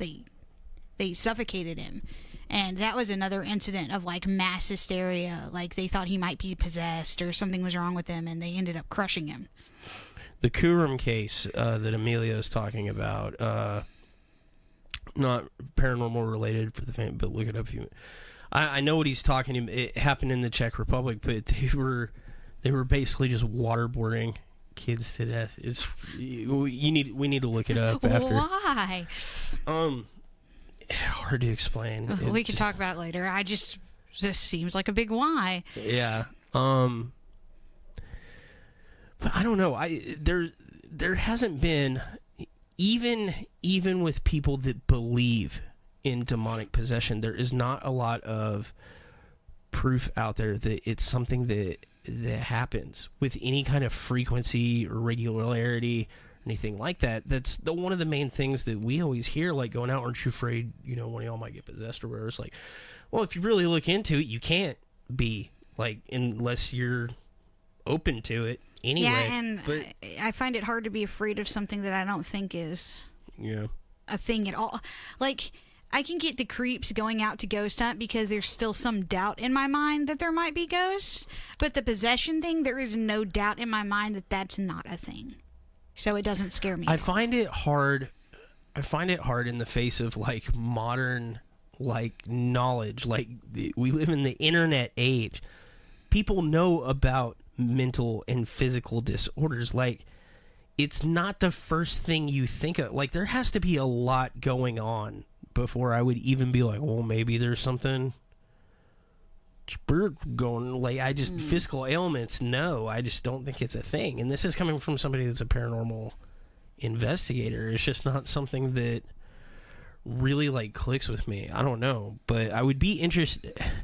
I would love to look at a case where not only did the exorcism work, but the proof is always really sketchily documented.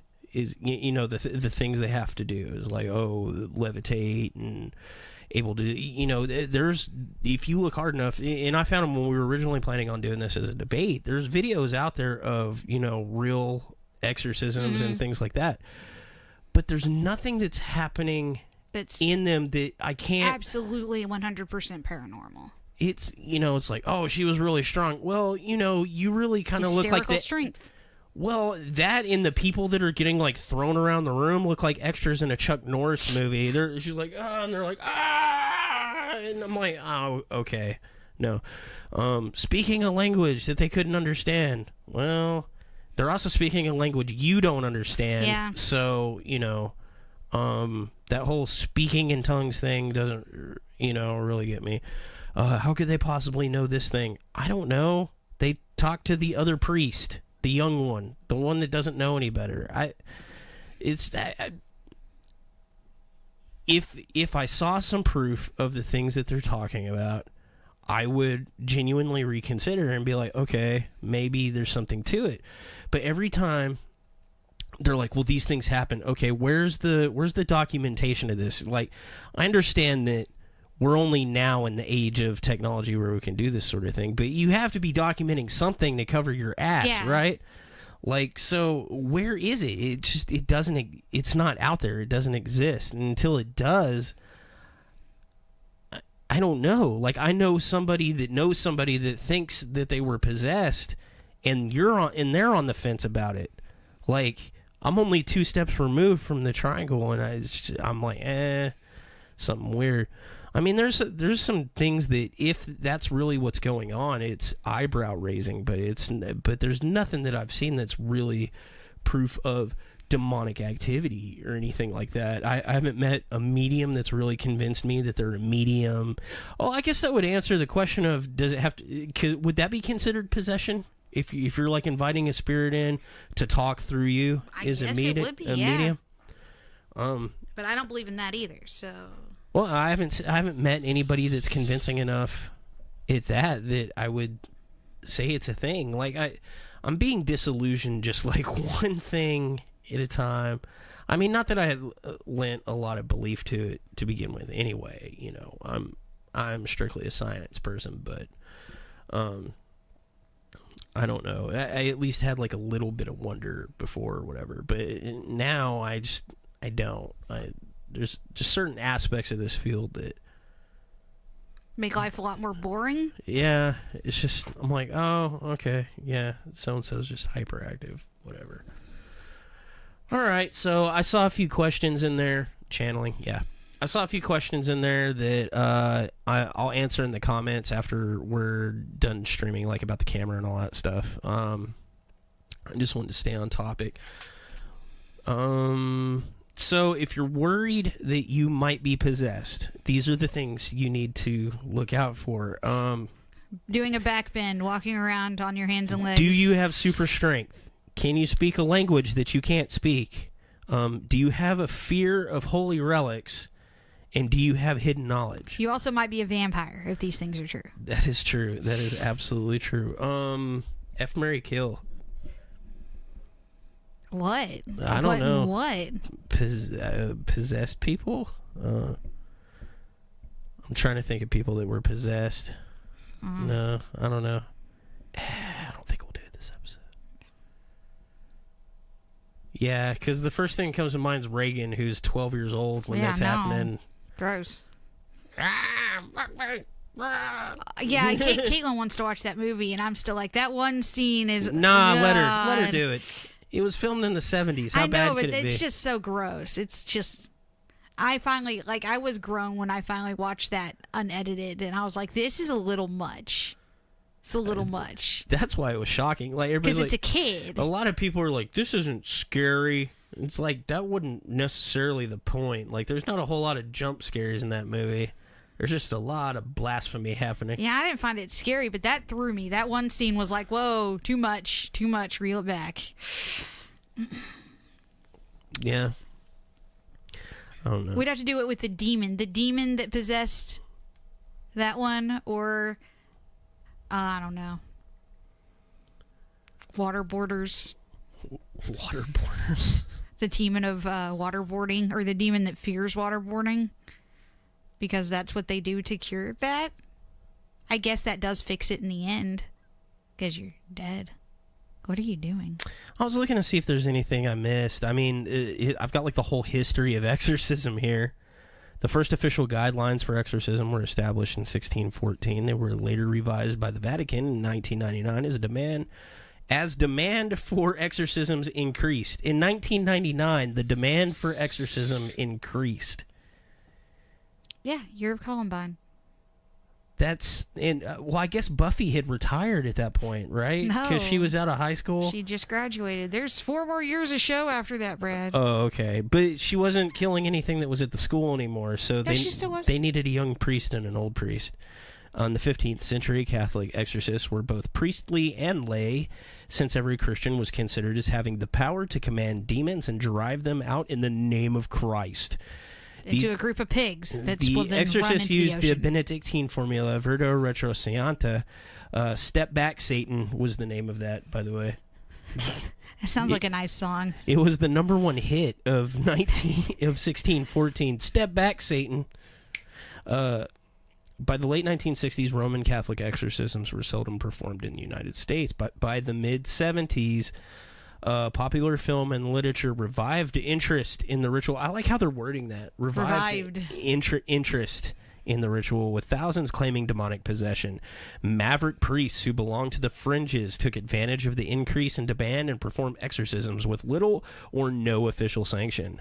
The exorcisms that performed were, according to contemporary American religion, clandestine, underground affairs, undertaken without the approval of the Catholic Church and without the rigorous psychological screening that the Church required.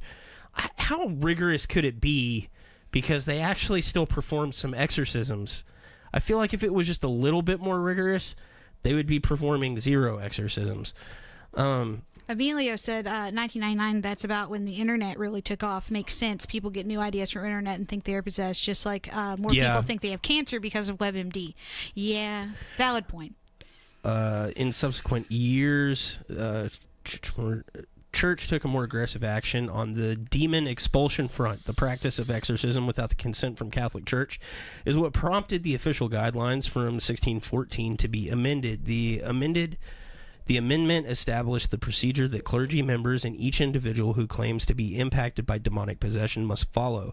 This includes the rule that potentially possessed individuals must be evaluated by a medical professional. That's what they added in 1999, is that they have to be evaluated by a medical professional before any other acts are taken. The primary reason for this action is to eliminate any suspicion of mental illness before the next steps of procedure are taken. Since demonic possession was extremely rare and mental health issues are often mistaken for demonic possession, the Vatican requires that each diocese have a specially trained priest who is able to diagnose demonic possession and perform exorcisms when necessary. In more recent years, the number of exorcisms has increased, and all dioceses are now required by the Vatican to have a trained exorcist available is needed. So, I mean, they bring it up like 9-10 times that, okay, we're doing medical evaluations, but the thing is I could throw a dart at a dartboard or just flip to a random page in the psychologist section of the yellow pages. That's a big book that's got phone numbers in it, kids.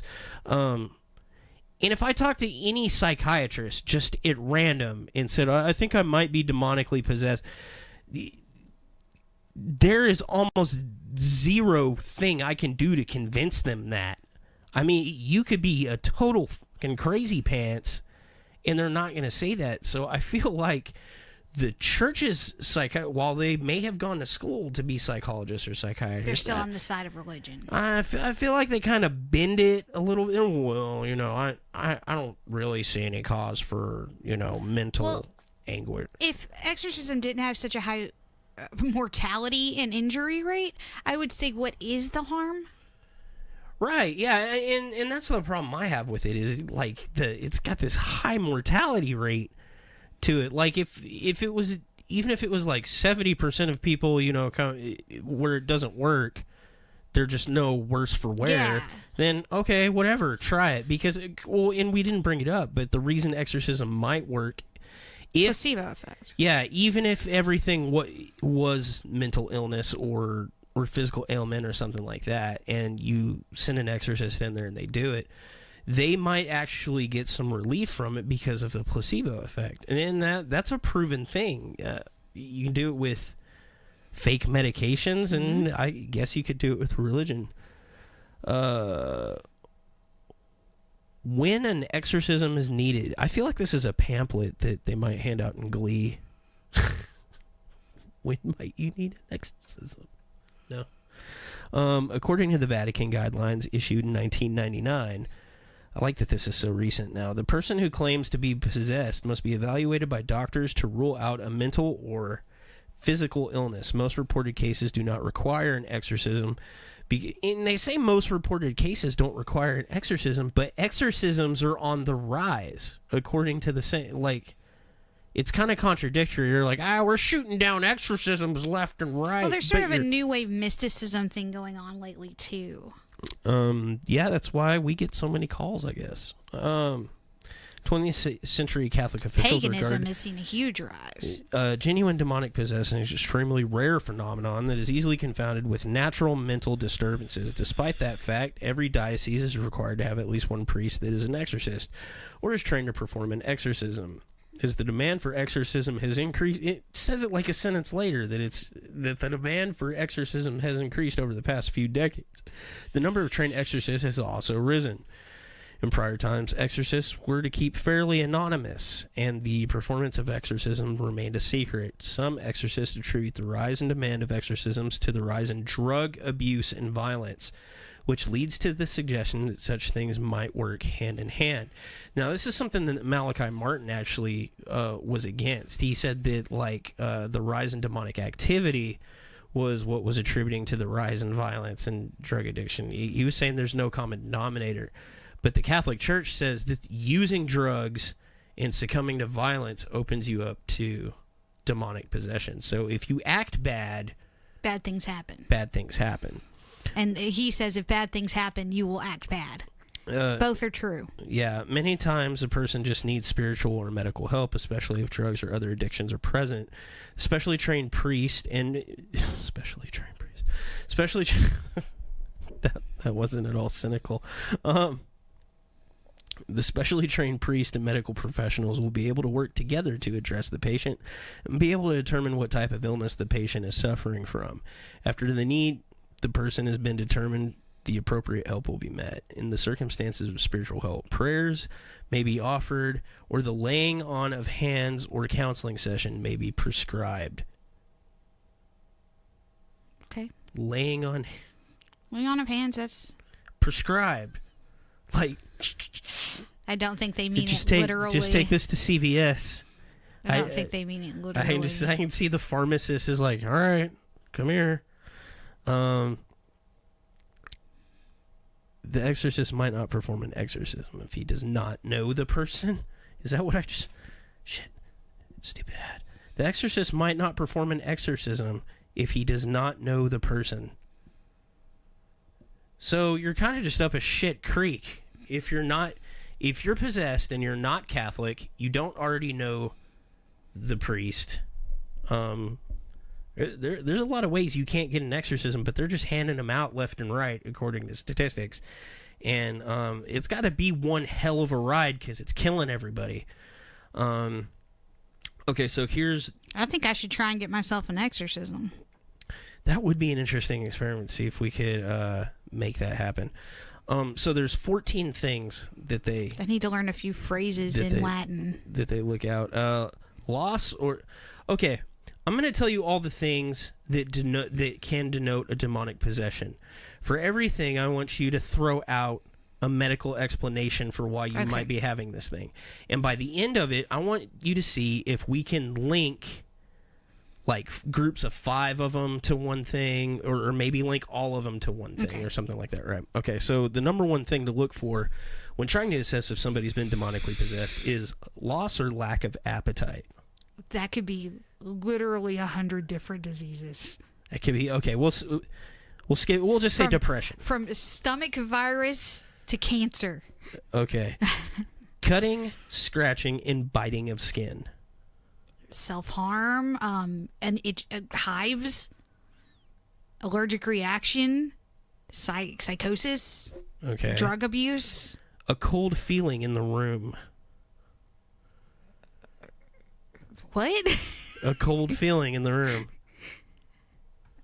Psychosis, drug abuse, depression, fever. No, I think this is the person coming to observe. They feel a cold chill in the room. So I would say psychosis.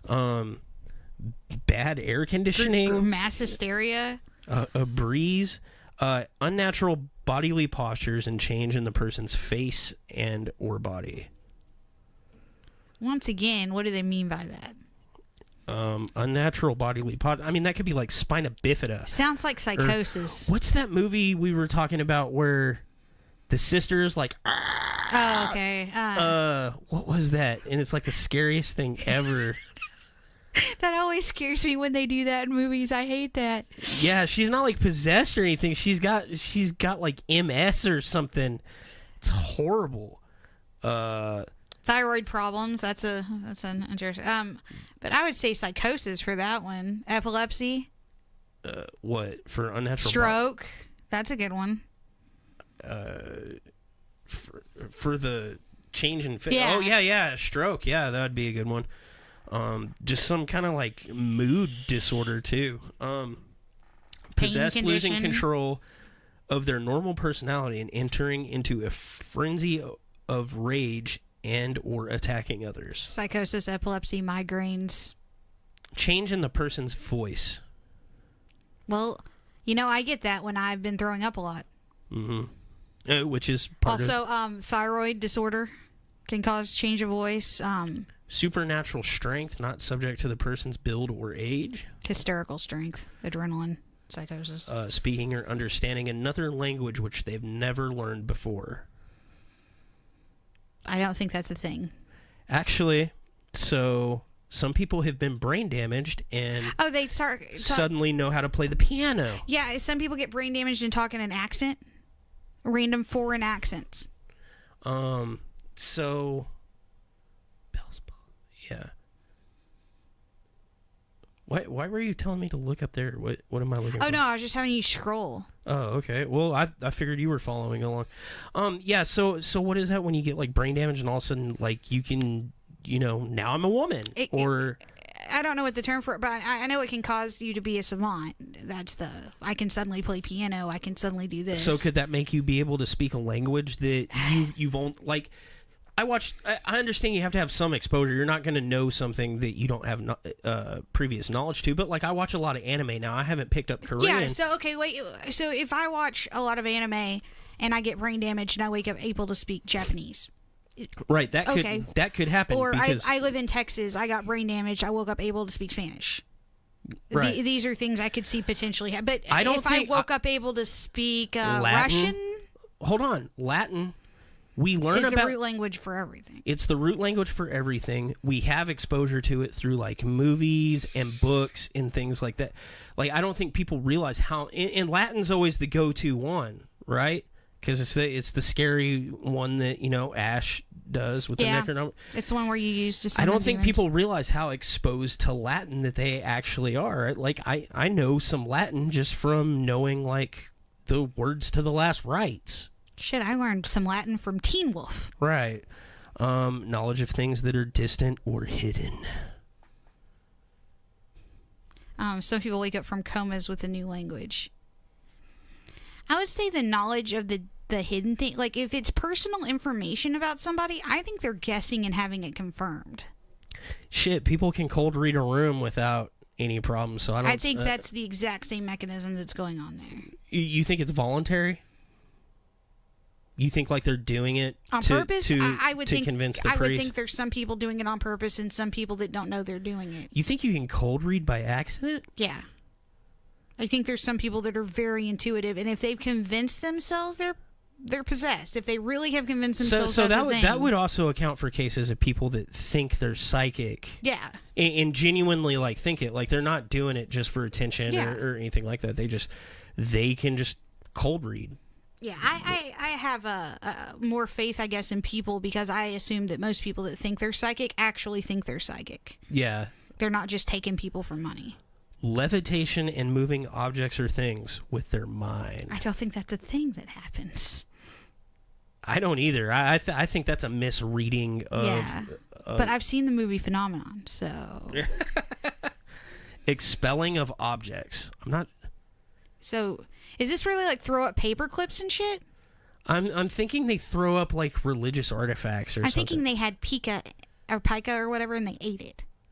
That would pica would cause a lot of the other stuff too, because if you pick up like some weird kind of fungus or bacteria or something, intense hatred and violent reaction towards all religious objects or items. All psychosis. I think that is just Never mind. I was going to make a really awful comment. Never mind. Antipathy towards entering a church, speaking Jesus' name, or hearing scripture. Basically, it's the same thing. They don't want. Okay, so how many of these can you like actually link together to? All of them are linked under psychosis. So, crazy pants. Yeah. Okay. Or epilepsy is a big one. Epilepsy, brain damage. Crazy. So we know, me and you know about these things. I'm not a doctor. You've had medical training, but you're not a doctor either. I mean, we're not particularly special or super PhD college educated. Like, this is all common knowledge shit. I mean, just to be really blunt about it, this is all common knowledge stuff that just everybody knows. So how is it that anybody still slips by like at all in this day and age? How is anybody still thinking like, it could be a demon? Because religion runs this country and most people. I guess. It owns all of us. Latin is heard every single day. That is true. By experts, his sister levitated at 16 years old, swore she was possessed. Yeah, and I think a lot of this is circular thought. Like, they're learning the stuff to do from movies and from the stuff that's out now. There's a lot of these, there's a lot of these cases that we were talking about that, like, predate modern movies too, like the Annalise Michael one. That predates movies because that happened in the 40s. But I'm talking about like the upswing now, like all that going on. I think that's now it's a pop culture problem. Crapshoot.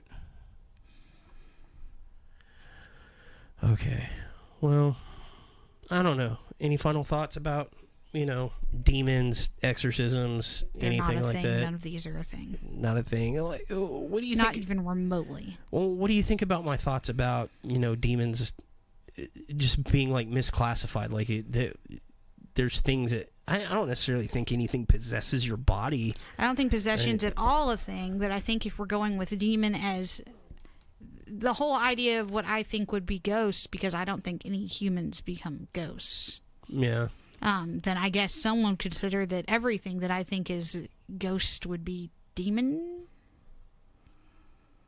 If you're using that in the specific language way of not ever human. I don't know.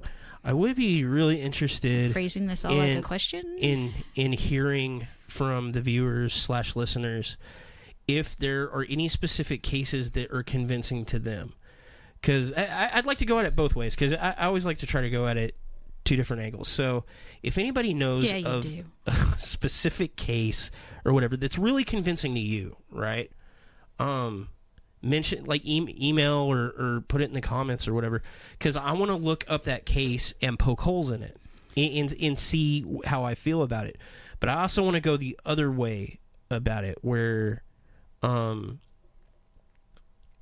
maybe send me something that's like not as convincing, and I want to look at it from the other angle and see if there is anything convincing about it. I don't know if anybody's got any kind of like credible cases out there that, like, because I mean we covered a few of them, and we could do an episode later on like a specific case and go like what led up to that event. Like, I really like that Janet Moses case. I would like to do a show just on the Janet Moses. Catherine asked, what are your thoughts about the house having activity until your mom cleaned it?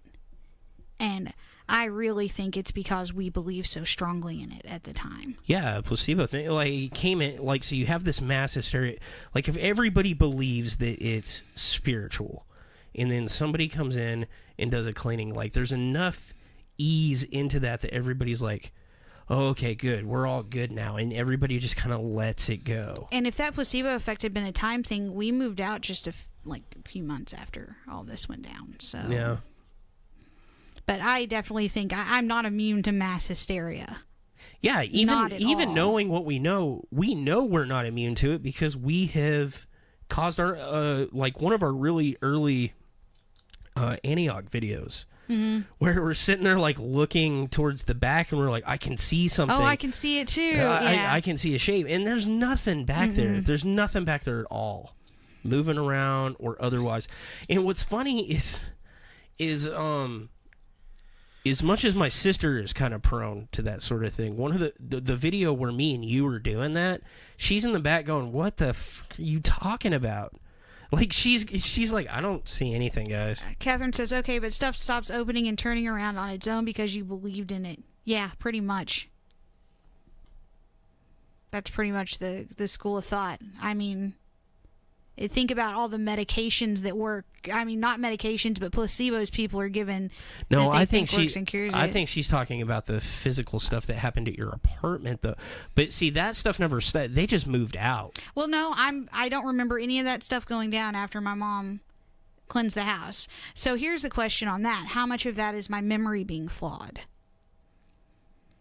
How much? Because, okay, my son's 7 now, and he was 6 months old then. So that was 6 years ago. This one, almost 7. He's about to be 8.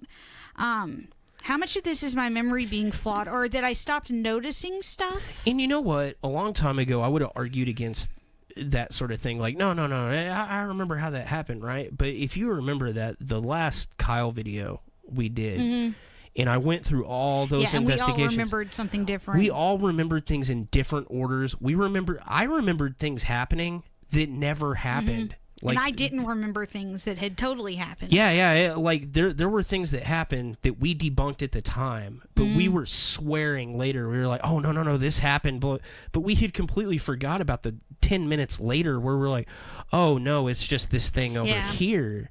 there was, I mean, we caught so many things out there. Like, that place is legit, but there's so many things that happened over the course of time, and all those investigations blended. Like, I was remembering things from one investigation and thinking they happened at another point in time. So I had always remembered when we got that really good EVP. Yeah. I always remembered that Kristen was there. But it was Zach there. Zach wasn't there either. No? Kristen and Zach were there when we were replaying it by the car on a subsequent investigation. Neither one of them were there.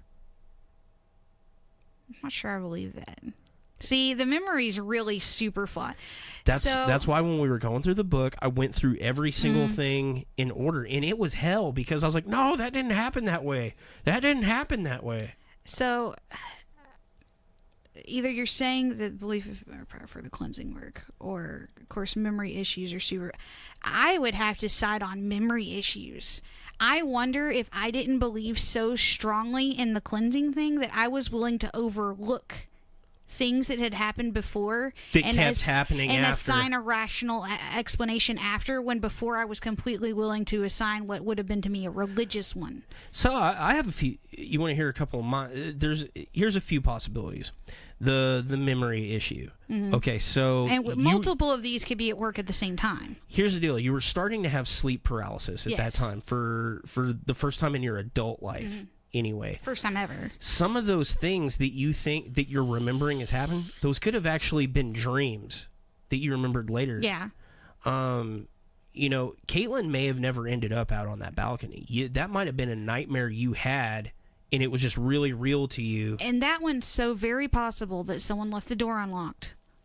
Or that someone else unlocked the door, or like Julie was talking about weather being real tough on Texas doors, and like sometimes they pop open, sometimes they don't close all the way. Well, and that was where like you and Steven would go out to smoke, right?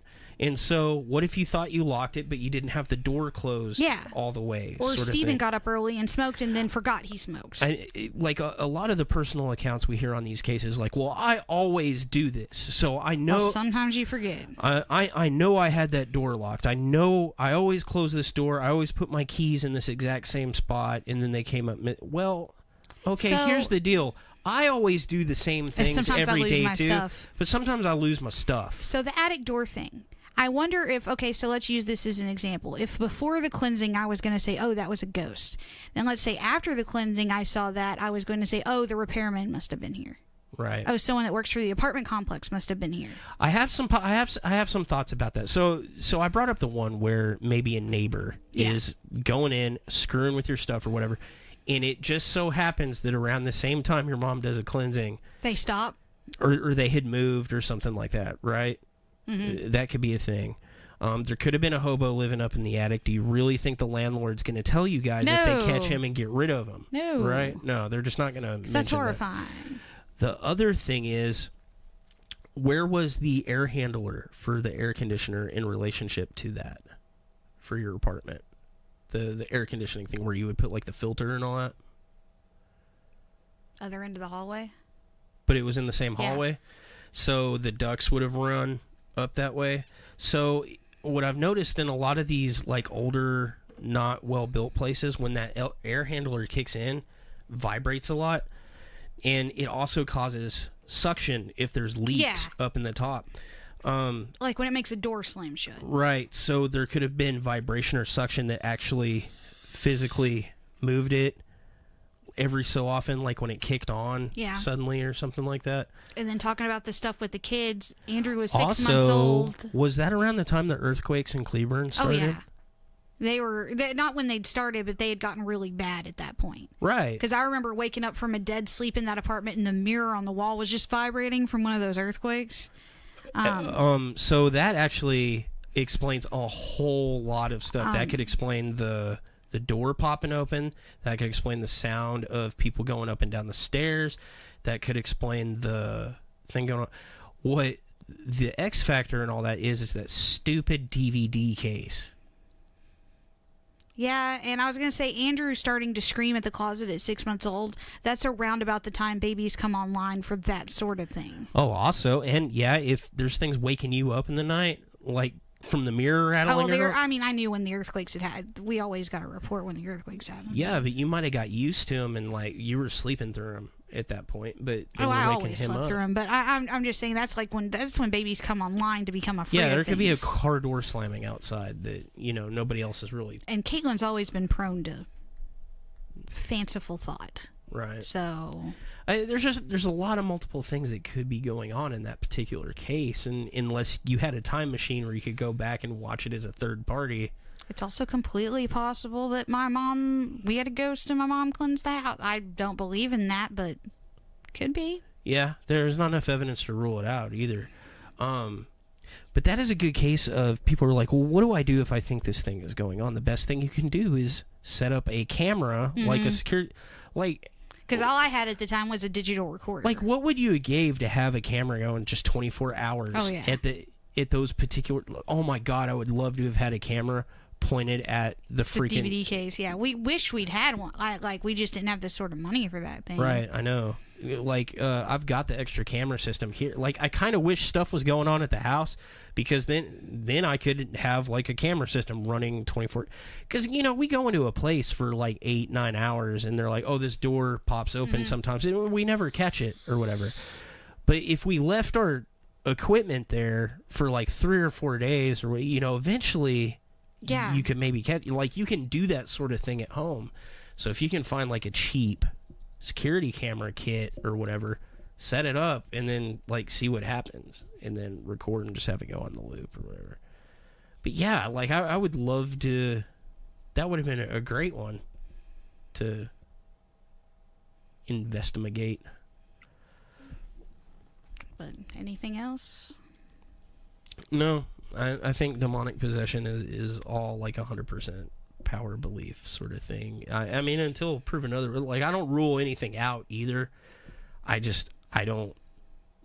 am not in belief on that particular one, and it's not something I really worry about. Like, when we first started going out and investigated, like, I had the super seal on the back. I think we were more worried that an entity would follow us home than we were about the possession thing. And it's always in the back of my head, especially when one of the places we were investigating heavily had a story of possession with it. Antioch. And I was like, should we really be going there to I do never this? believed in it, so it never... Oh, I don't know. It's always in the back of my head. It's, You mentioned it at Kyle once when we were going back out there, because you said one of the hallmarks of possession was that you become like entrapped with it, like, and we kept wanting to go back. Yeah. You had brought up that idea, Like an addiction to it, sort of thing. Yeah, it's always something that's like played in my head or whatever. But I don't know. I always it's one of those like cautionary tale sort of things that's it's been taken too literal over the years. So we just did a 2-hour show, so I think we're gonna wrap it up.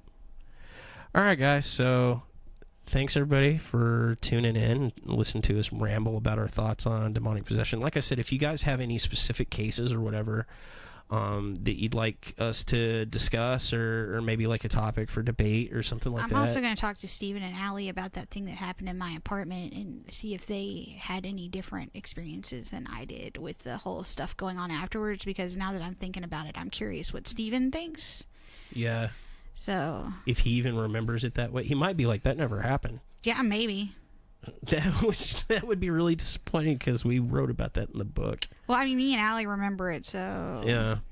But yeah, I'll collect some information on that.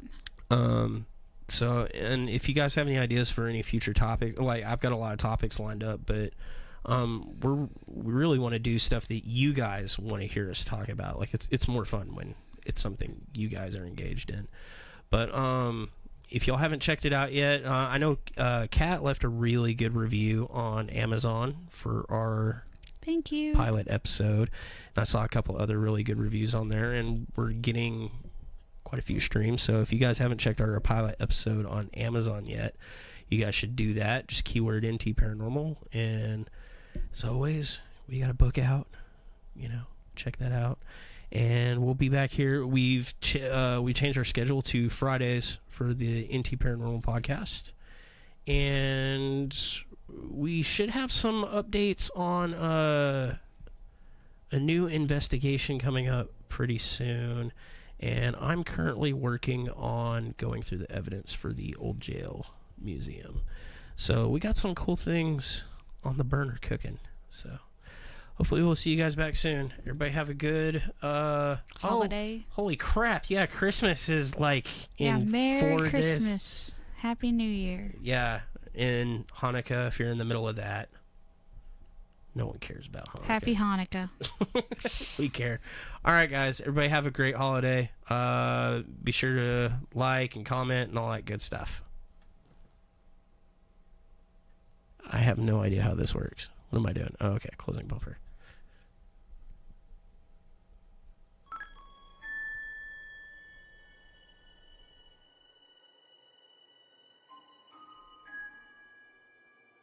Thanks everyone for tuning in today. We hope you enjoyed the episode.